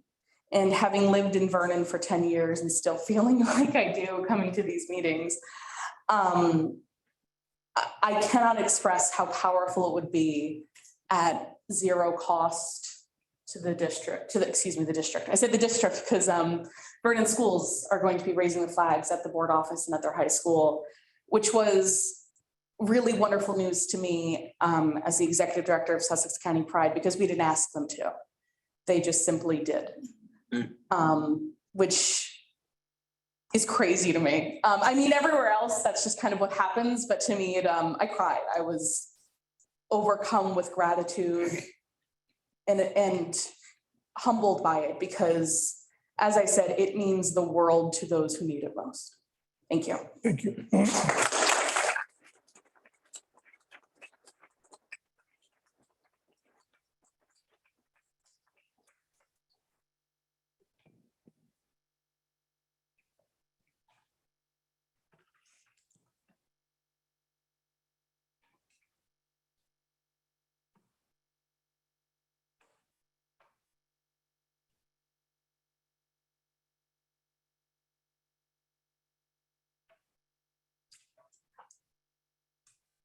My name is Reverend Peggy Ludlow. I am the pastor at Holy Counselor Lutheran Church and a new resident to Vernon.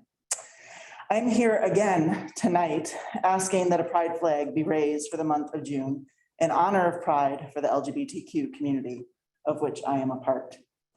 Pride is about being visible, not just the ability to be comfortable, but in knowing you are safe and supported to be your visible self. Many people are still unable to live as their authentic selves because of the public persecution they would face if they did. I'm not talking about degrading or offensive names, which obviously is hurtful and purposefully unkind. Several speakers have already mentioned that tonight. But I'm talking about losing housing, their job. Very sorry, I was a fire call. I apologize. Okay. Their friends or family for not loving or appreciating who they are.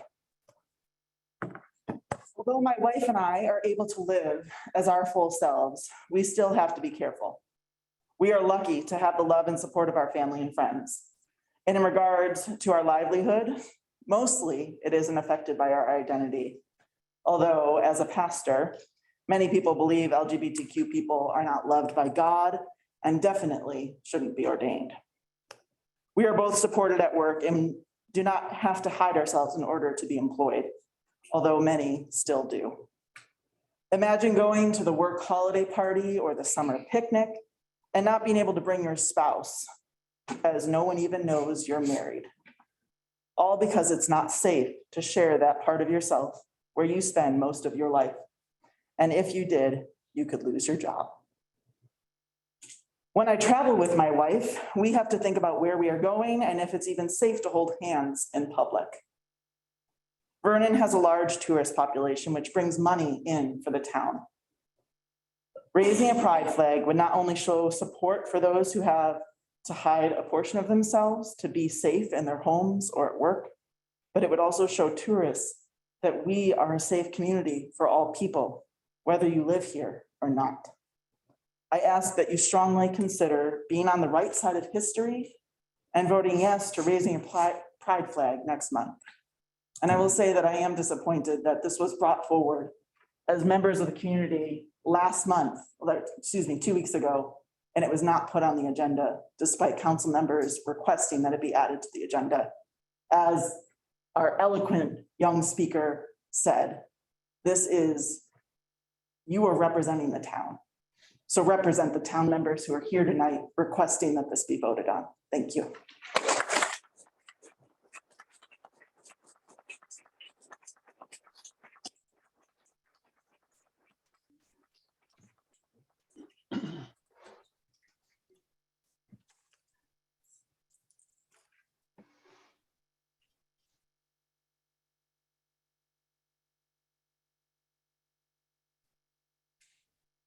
Hello, my name is Camilla Duresta, and I'm here for raising the pride flag.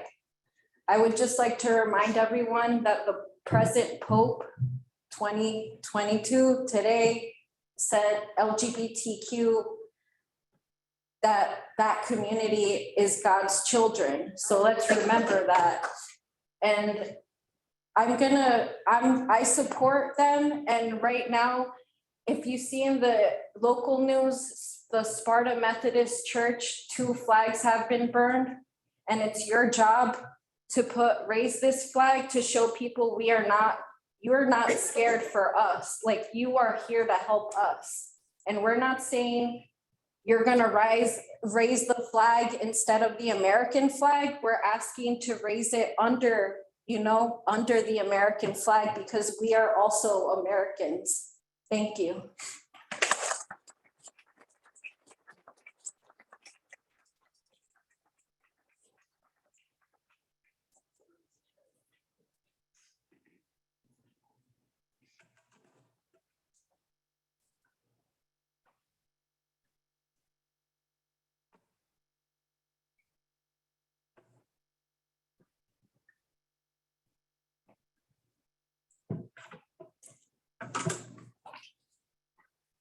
My name is Lynn Ludlow. I have been a resident of Vernon since January of this year.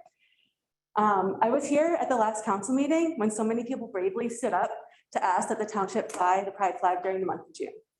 At that meeting, the simple request was met by opposition from members of the community.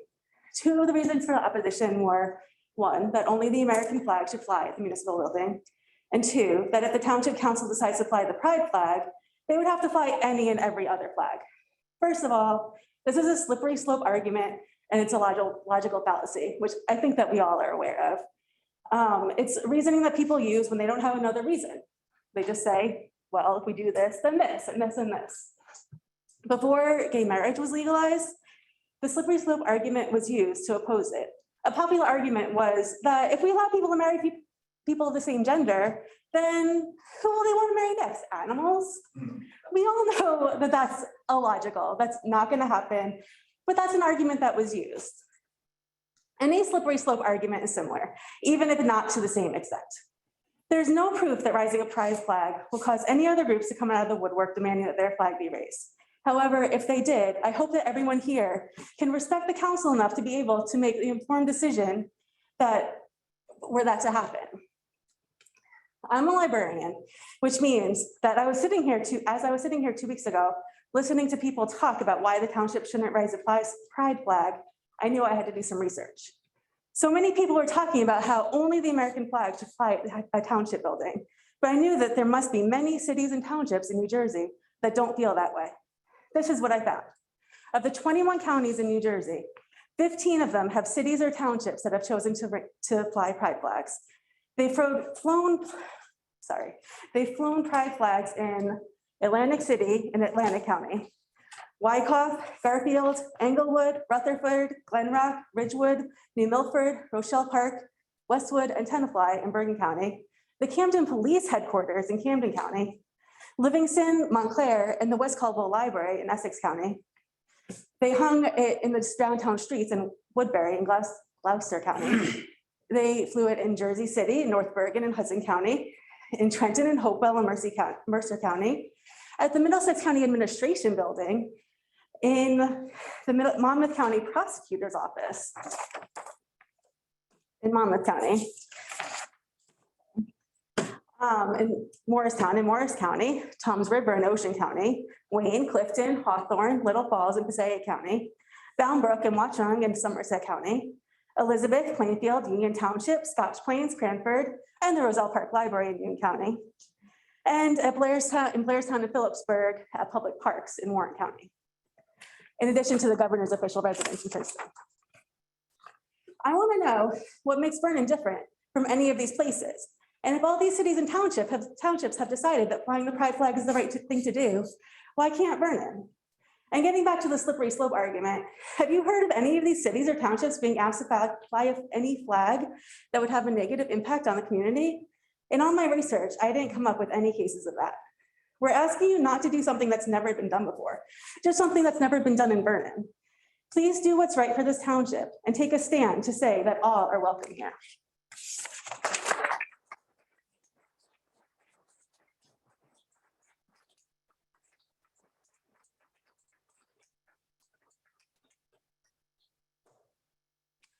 Anyone else?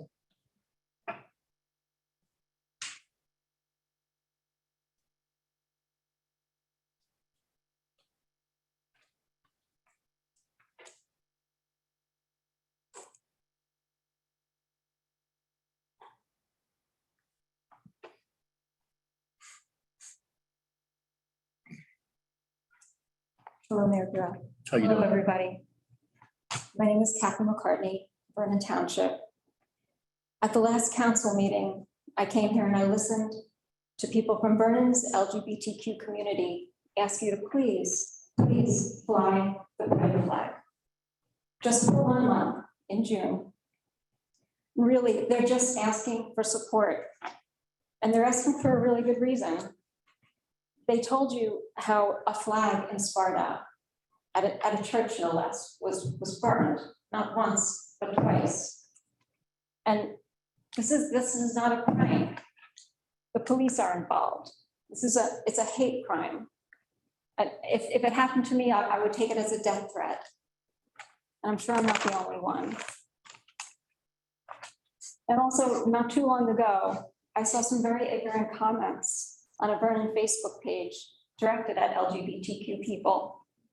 And there were positive comments too, but it's the negative comments that stick out because they're so disturbing.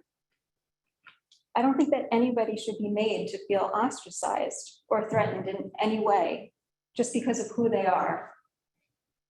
So I'm asking you, please, take a stand and stand up for them and fly the flag.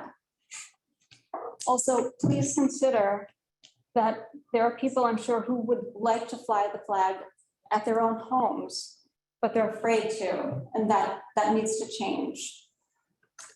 And so that's why we need you to set a precedent and just fly the flag. By flying the pride flag, you'll be sending a message that everyone deserves respect and acceptance, and show that Vernon is a safe place and home for everybody. And also, you would be heroes. And this very simple gesture would be so powerful and it would mean so much. So just please vote on this tonight, and please vote yes to fly the pride flag for everybody, for the entire community. Thank you.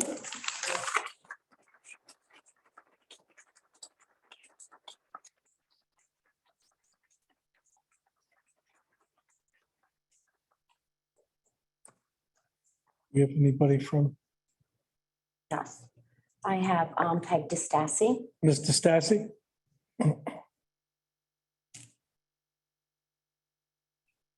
Mr. Stassi? Hi, can you hear me? Yes. Okay, thank you. Seems to be I'm having a Wi-Fi problem up here tonight, and I appreciate your giving me extra time. You know, as a 35-year resident with 50 years of managerial and financial work experience, and since this is senior month, a senior who to serve her community for free, as I currently do on the environment, I have a few comments to make. There's an old adage that is very appropriate here. Vernon, when you dig yourself into a deep financial and economic pit, stop digging. The frivolous spending that has occurred over the last few years in Vernon is finally catching up to us. Stop spending, place of hire freeze, cost share more services, and put an end to irresponsible fiscal policy. Limit purchases to what is only necessary that is directly proportioned to protect the safety and welfare of our community. If these changes are not instituted, we'll be inundated with tax increases and ultimately costing a major reduction in required services.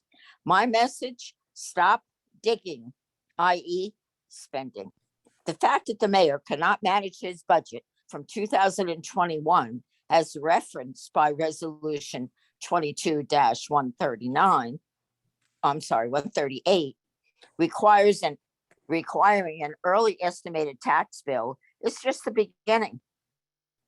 So as we draw against August quarter, going into an inflationary economy with a zero increase budget, this will result in a financial disaster approaching us next year.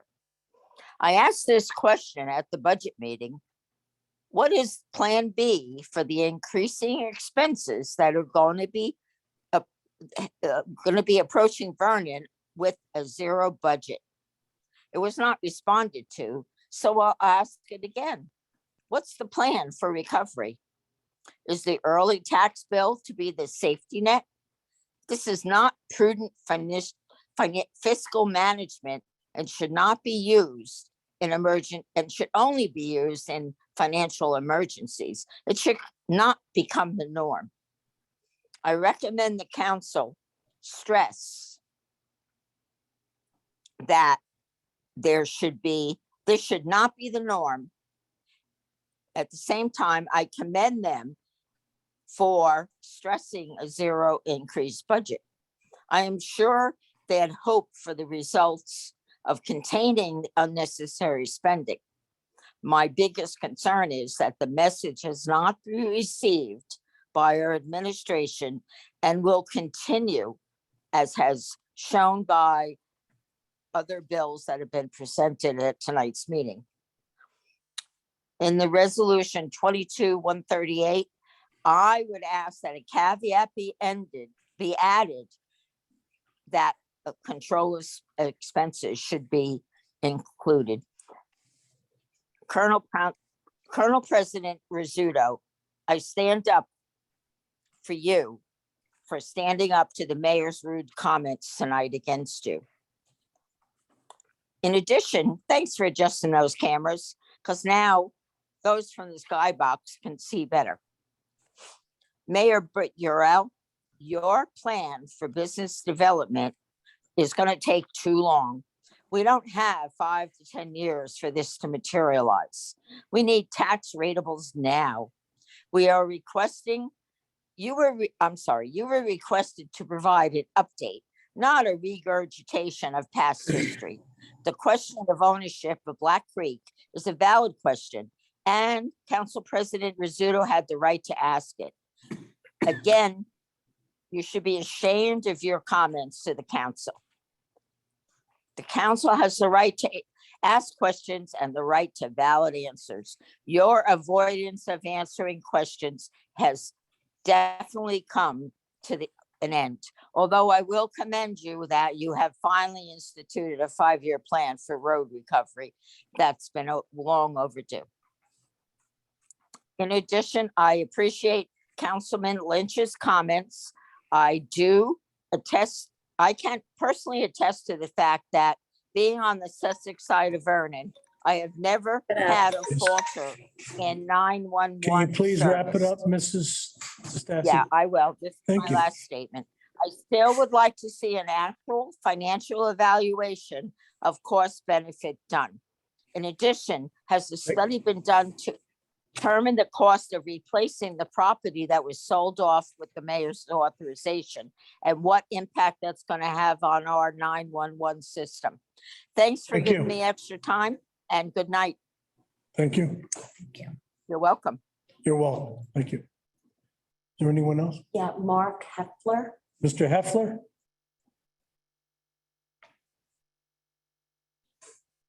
Mr. Heffler? My apologies, I was still on mute. I'm sorry about that. Yes, I'll be brief. Thank you again for hearing from me. I'm disappointed that resolution number 22-130 passed this evening, but the real disappointment is that there was just no discussion on it. I know members of our council ran on the promise of expanding trust in our government through the open conduct of meetings, but after tonight's meeting, I, an engaged Vernon citizen who posed a question to the council, I can say with all honesty that I have no idea what our town actually objected to via resolution 22-130. That's just not right. The council and its president hold our mayor to a higher standard than that. Surely we are entitled to hold the council to that same standard and not a lower one. I thank you all again for your time and service this evening. Thank you. Yes. I have Bill DeResta. Mr. DeResta.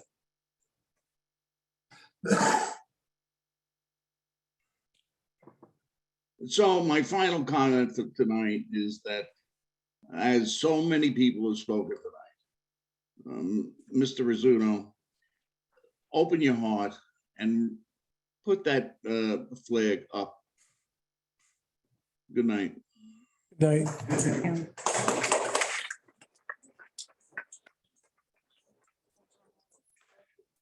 Jen Lubliner. Ms. Lubliner. Hello, can you hear me? Yes. Okay. Hi, it's Jen Lubliner, 7 Cedar Terrace. I have two items to address tonight, and I apologize for not being able to attend in person. My first item that I'd like to address is as a private citizen regarding the raising of a pride flag. I've heard a lot of people speak on it this meeting and the previous meeting. So I would just like to say that this is not about promoting a political agenda. It's not about promoting a specific lifestyle. It's not about raising one group of people above another group of people. It's simply a public statement to the world that discrimination against the LGBTQ community will not be tolerated in Vernon. And it's a very powerful statement to make, especially as a more rural township. And we've talked a lot in the past about being the leader in Sussex County as the largest municipality. And I think that's the right stance to take. It'll break, raising a pride flag and supporting those members of our community embodies our values as a township, as well as our values as American citizens. The second comment that I wanted to make is as the chairperson of the Vernon Economic Development Advisory Committee, we presented to the council social media and press policy last month, and we requested that it be put on a future meeting agenda. So I wanted to ask if there's any plan to bring that up for public discussion. As an advisory committee, our role is to bring up to the administration items that we feel the township should take a stance on. Whether they agree with us or not is your prerogative as the governing body, but I feel like it's a disservice to the volunteers in our committee to not get any response at all. So respectfully, we would like to ask for a response. And to reiterate, this is not about targeting specific individuals. It's not about suppressing anybody's First Amendment rights. It's really just about the public image of our township, which has always been very negative. And we understand that there's always negativity on social media. It kind of goes hand in hand with the different platforms. That's not something that we're going to be able to prevent. But having a social media and press policy will help ensure that our communications with the public and the public statements that we make are framed properly in a positive light, and they're not as easily able to twist words or have instances where we have officials from the municipal office or from the governing body make statements on Facebook that are not ready for public consumption. And that's mostly our concern when we talk about marketing the township and trying to develop the township. When people come to any community, the first thing that they do is Google the community. What are the good? What are the bad? And if you Google Vernon, a lot of the social media drama, a lot of the back and forth in the newspapers is the first things that come up. And we've always had a bit of trouble with our reputation from those outside of the community with the negativity and the back and forth that's caused in the newspapers and in social media. And that's really what we're trying to get ahead of as we try to make Vernon all that it can be. Thank you. Thank you.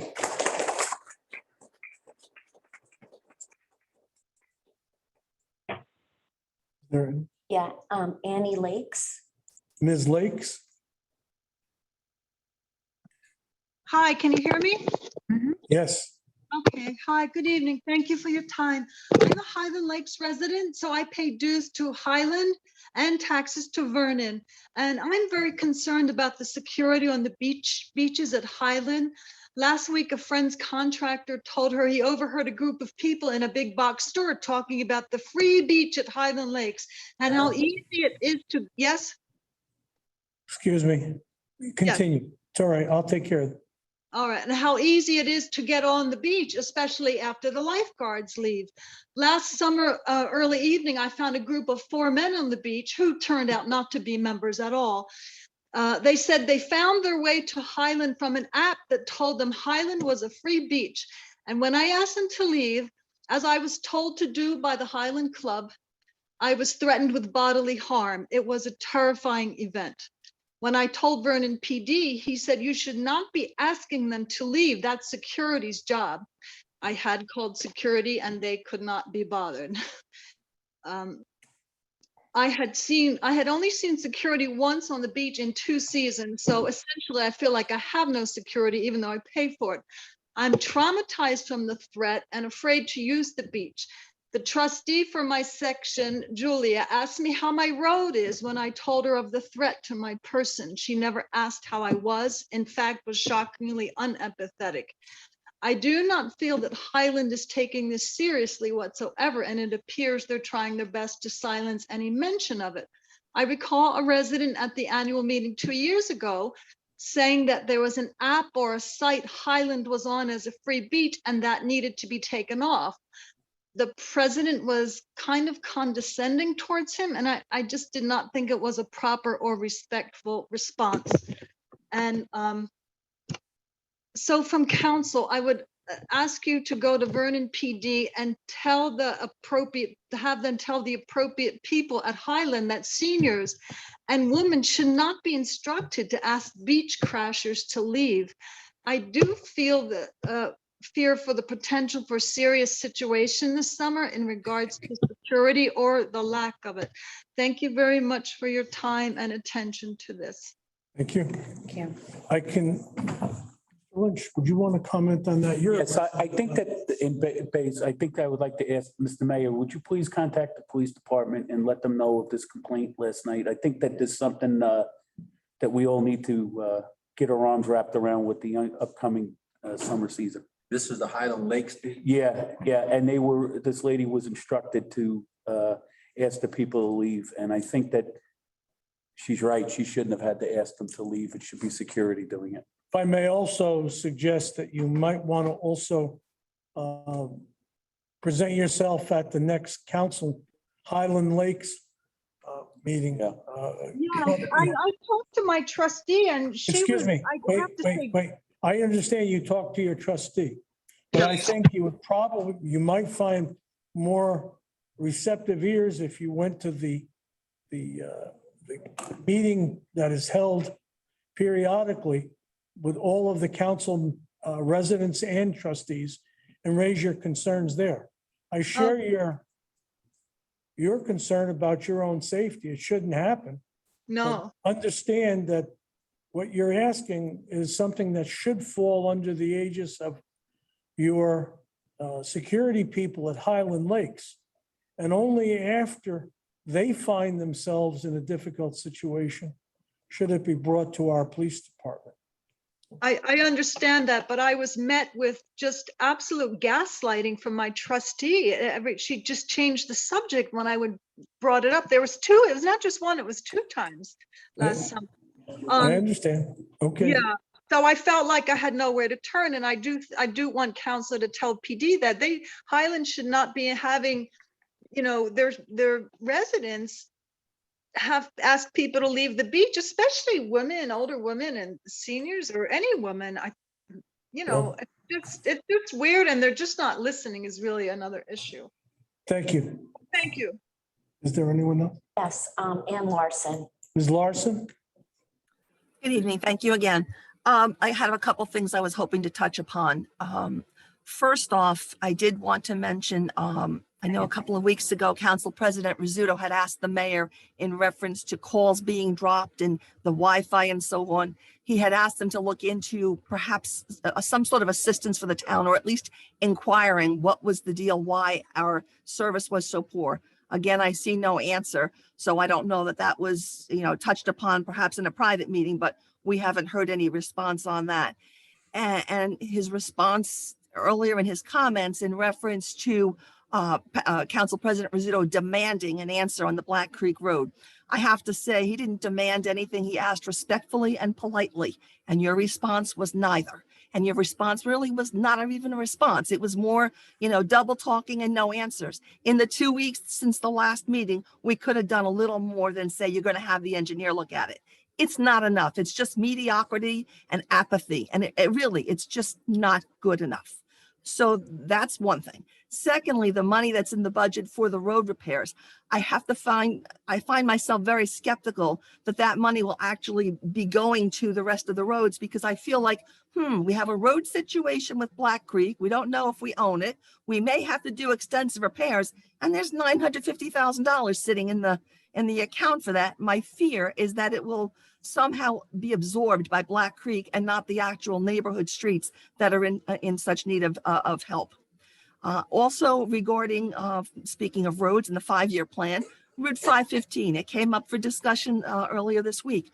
I have to tell you, somebody from this town, I think it should be the mayor or the road department, somebody. I'm not saying you have to fix it or we have to fix it, but you know who fixes these things.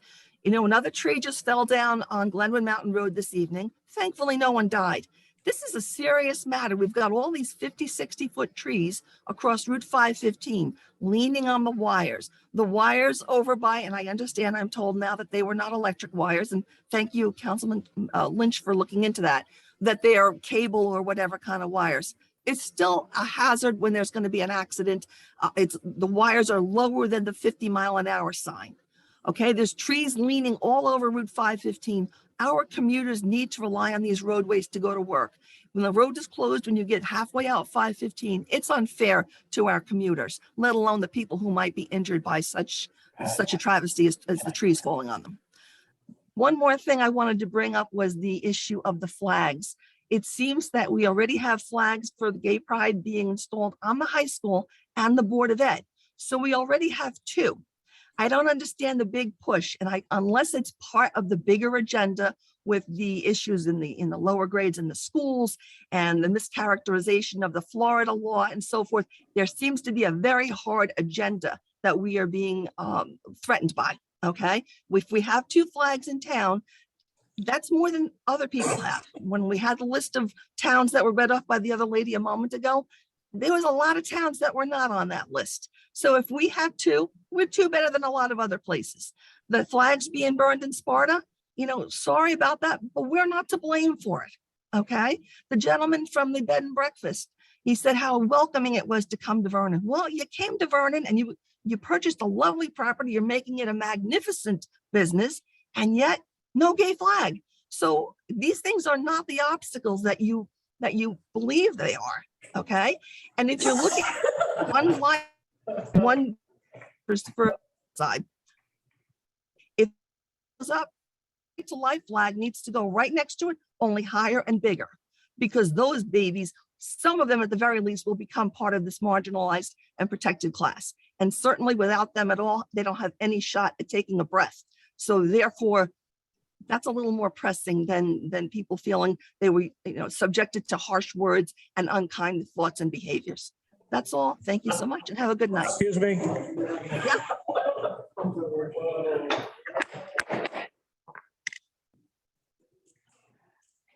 Please continue. I think she hung. You hung up? Okay. Did you want to? I just wanted to address one thing about the wires. I think that if you look at the telephone poles that are up, there is 2 sets of wires. There's a lower set of wires and a higher set of wires. The lower set of wires are all telecommunications, okay? I had a pole that needed to be replaced in front of my house because the transformer exploded, okay? The Sussex Rural Electric is fantastic. They came that same day, transferred a transformer over to a new pole and put all of the electric on the new pole. They left the old pole up because they don't touch the telecommunications wires. That happened a year ago. I'm still waiting for the telecommunications company to come and remove the wires and put it on to the new pole. Some of the poles are owned by Sussex Rural Electric, some of them are owned by JCP&L, and some of them are owned by Warwick Valley Telephone. And to get the cable company to come out to move them over is like you need an act of Congress to get them to come out to move it over.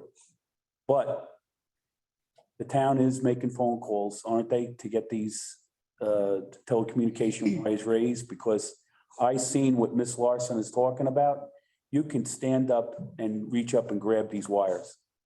And although they are telecommunications wires, it's not the right thing to do. So that's all I have. Thank you. I think it also should be noted that 515 was mentioned. That's a county road, and I understand your concern, but that issue should probably be addressed to the county road department, not township. Is there anyone else? I don't have any other hands up. Okay, seeing no one else coming forward, may I have a motion to close? Make that motion. Motion made. Second it. You get one Hi, more? Patrick. Yes. Thank you. May I write my name? First time meeting, very interesting.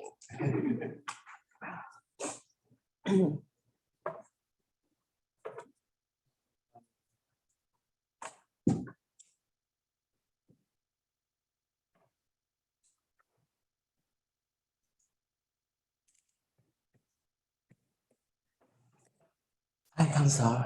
Nice to meet you guys. See you guys tonight.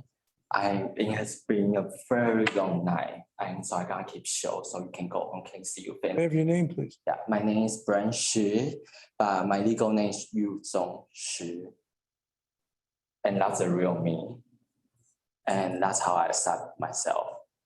And I believe when my husband and I will move to this town, the first thing I thought is I never moved to a country, and I have no idea if the people will accept me.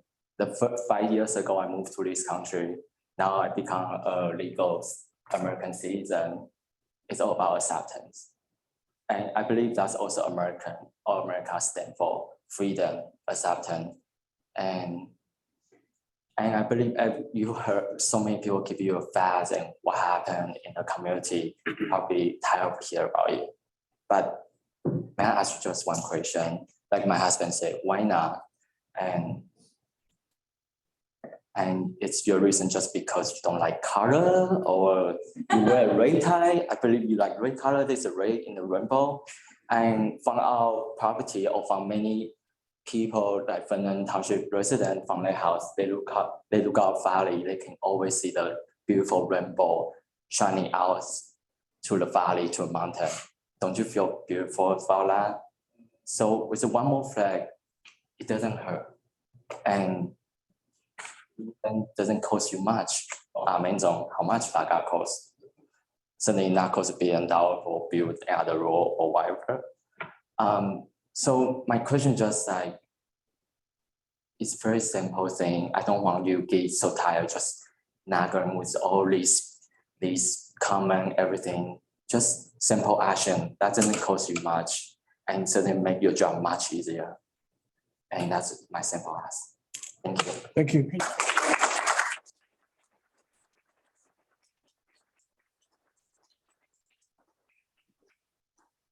Anyone else? Seeing no one coming forward, may I have a motion to close the floor to the public? I'll make that motion. Motion made by Mr. Lynch. Is there a second? I'll second. Second by Mrs. Bucieri. Roll call vote, please. Vice President Bucieri, Yes. Councilmember Fury, Yes. Councilmember Lynch, Yes. Councilmember Shortway, Yes. Council President Rizzuto. Yes, Carries. thank you. Council comments? Mr. Shortway? Yes, thank you. Regarding the pride flag, heard the issues from the different parties. I contacted the mayor about a week ago, and they offered this compromise. Put up a second flag pole, fly the New Jersey flag, and you can fly the pride flag underneath it, and still being conscious of the Supreme Court decision on May 2nd regarding flying flags on government poles, where actually the city of Boston lost. The government has a right to express its opinion. There is no First Amendment issue there. And frankly, since we're a Faulkner government, strong mayor, my advice when I had the decision with the discussion with The BA was just erect the flagpole, just do it. And then put a resolution in front of the council for support. So I don't see any harm in flying the flag. I think it just makes people feel more comfortable. And it just shows us that Vernon is progressive and we care about all people. Thank you.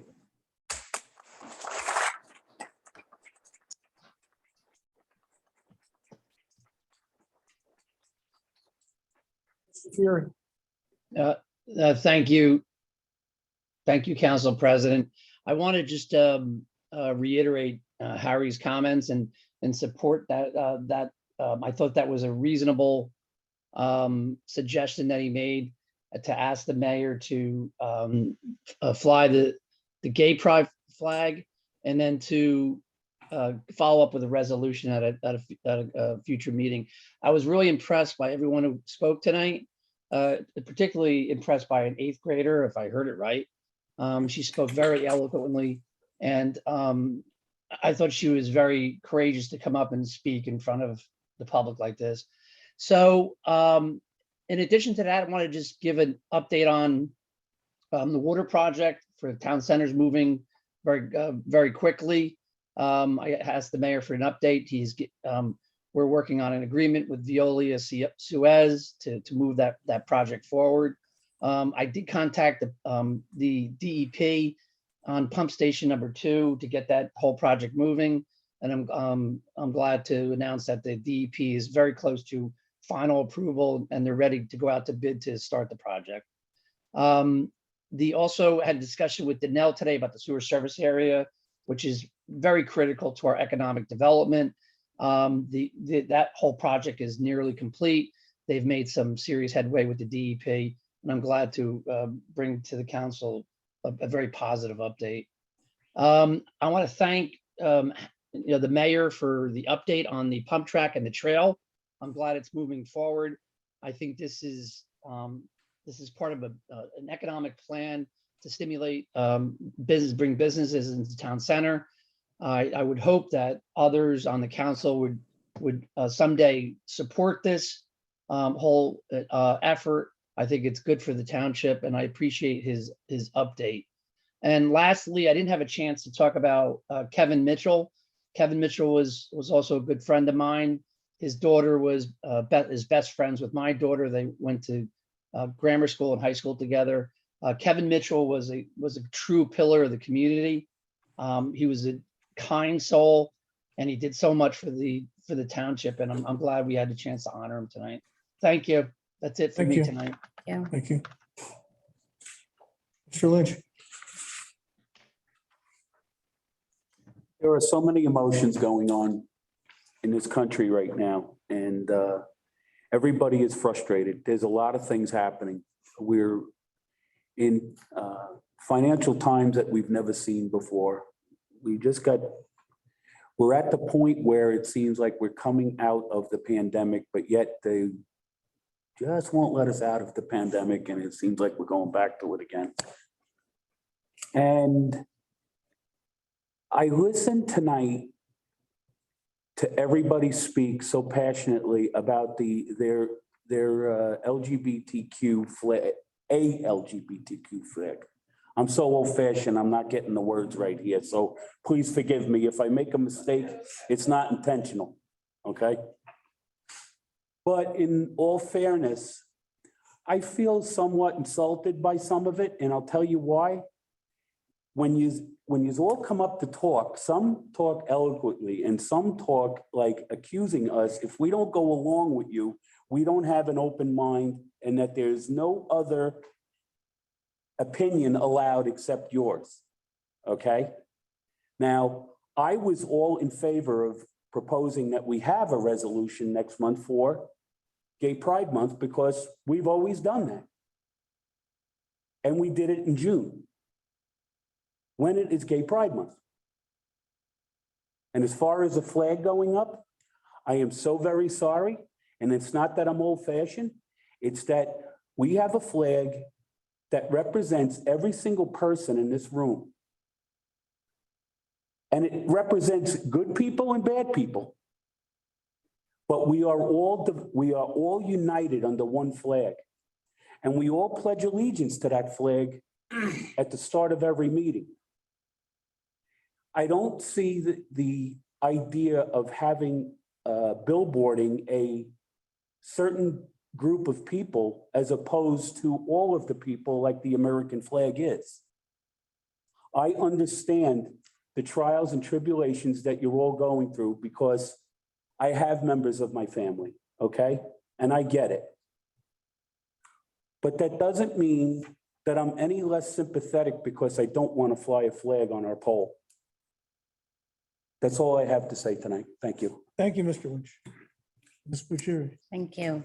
I do have a couple comments, but quickly, can we consider possibly a social media policy as a discussion item going forward? Yes. Just wanted to bring that to the fore. If we could have that at an upcoming agenda.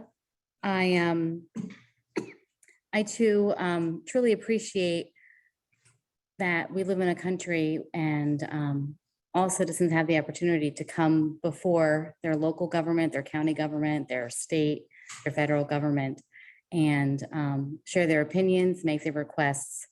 I honor that and I respect that, and I'm proud to live in a country that allows that. And I really do respect and appreciate every comment that we hear every night. And I, although I might not agree or I might not do what is asked of me, or my answer might not be what that person is requesting, I do appreciate and respect them. And I think it's important to do that, especially when there's topics that are very personal that could potentially cause hurt feelings. And that is not, I think, anyone's intention in this room at all. I do agree with Mr. Lynch. We are blessed and fortunate to live in a country where there is one flag that represents us all. And as we approach the Memorial Day weekend, I want to recognize all the families in Vernon who have lost a loved one while serving in the armed forces. As a town, as a community, and as a country, we can never express how grateful we are to those who willingly lay down their lives so we could be free. There is a cemetery in our town, the Glenwood Cemetery, and if you chose to walk in there, I'm sure you'll find many graves with flags, medallions of different branches of the armed service, representing community members who have died while serving our country. Many moms, dads, husbands, wives, children, and siblings have stood along a graveside looking at their loved one's casket draped in the United States flag. Our flag represents so much: freedom, equality, and protection.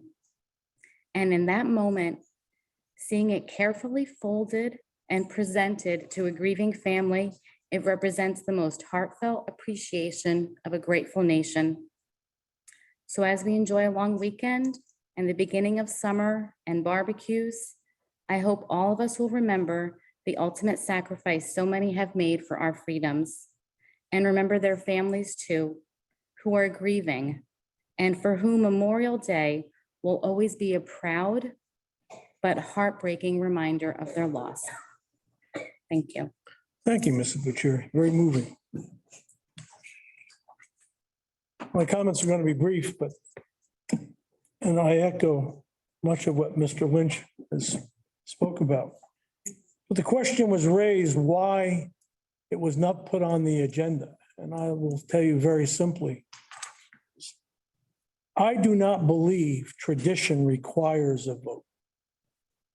Our flag enjoys its singular preeminence by virtue of the lives that have been given, the ultimate sacrifice that has been made for our country under this flag.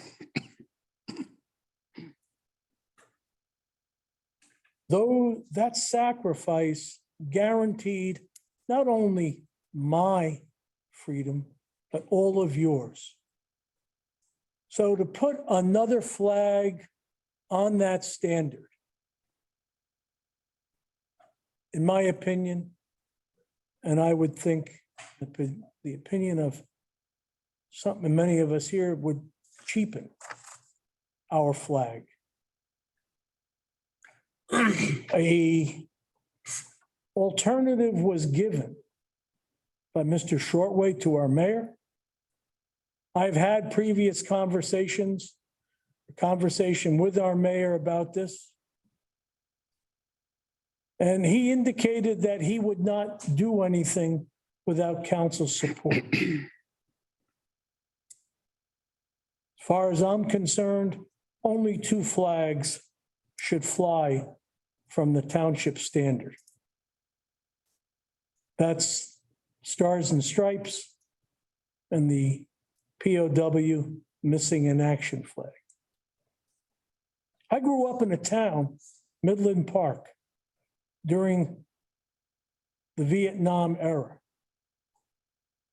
And the president intervened and spared any male member and female, if they were there at the time, going into combat.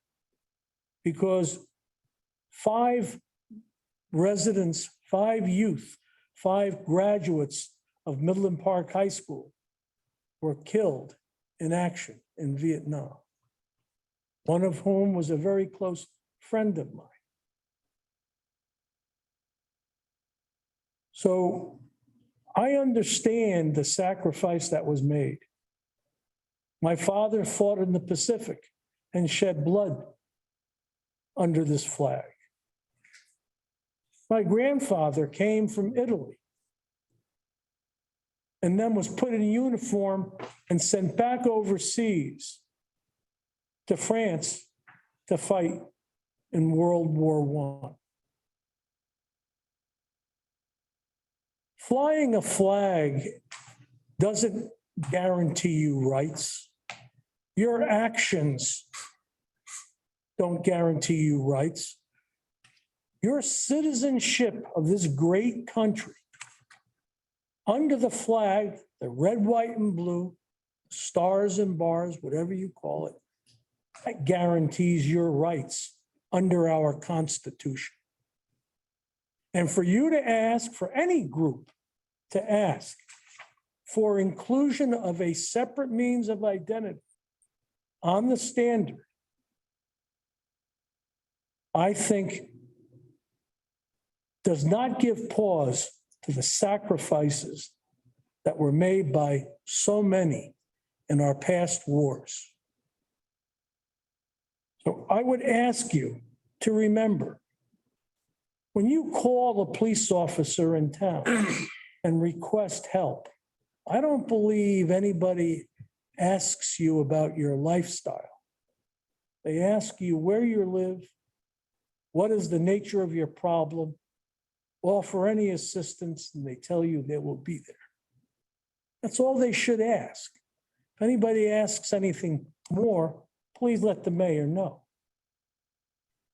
Now, as far as what we can do, the mayor's been given an alternative. I'm not so sure I want to spend the $3,200 or whatever it might cost for a smaller mast to be placed on township property. Perhaps flying a banner between 2 poles might be an acceptable form of recognition. And if we have the opportunity to pass a proclamation in January. Other than that, I think you enjoy the same rights and privileges, and you should. Anybody sitting here, anybody else in town. Again, Mr. Lynch talks about being close to the situation and knowing what you're going through. I too can say that. But that doesn't enter into making policy decisions or making a law. Because believe me, No matter what you say, you cannot legislate any type of morality or life perspective. So with that, I think I've said enough. A few other items that we could talk about here, but I think there's enough tension in the room. Thank you, Mr. Lynch. So I'll ask for a motion to adjourn. I'll make a motion. Motion made by Mrs. Jerry. Is there a second? Second. Seconded by Mr. Lynch. All in favor signify by saying aye. Aye. Aye. Motion carries. Thank you. Thank you.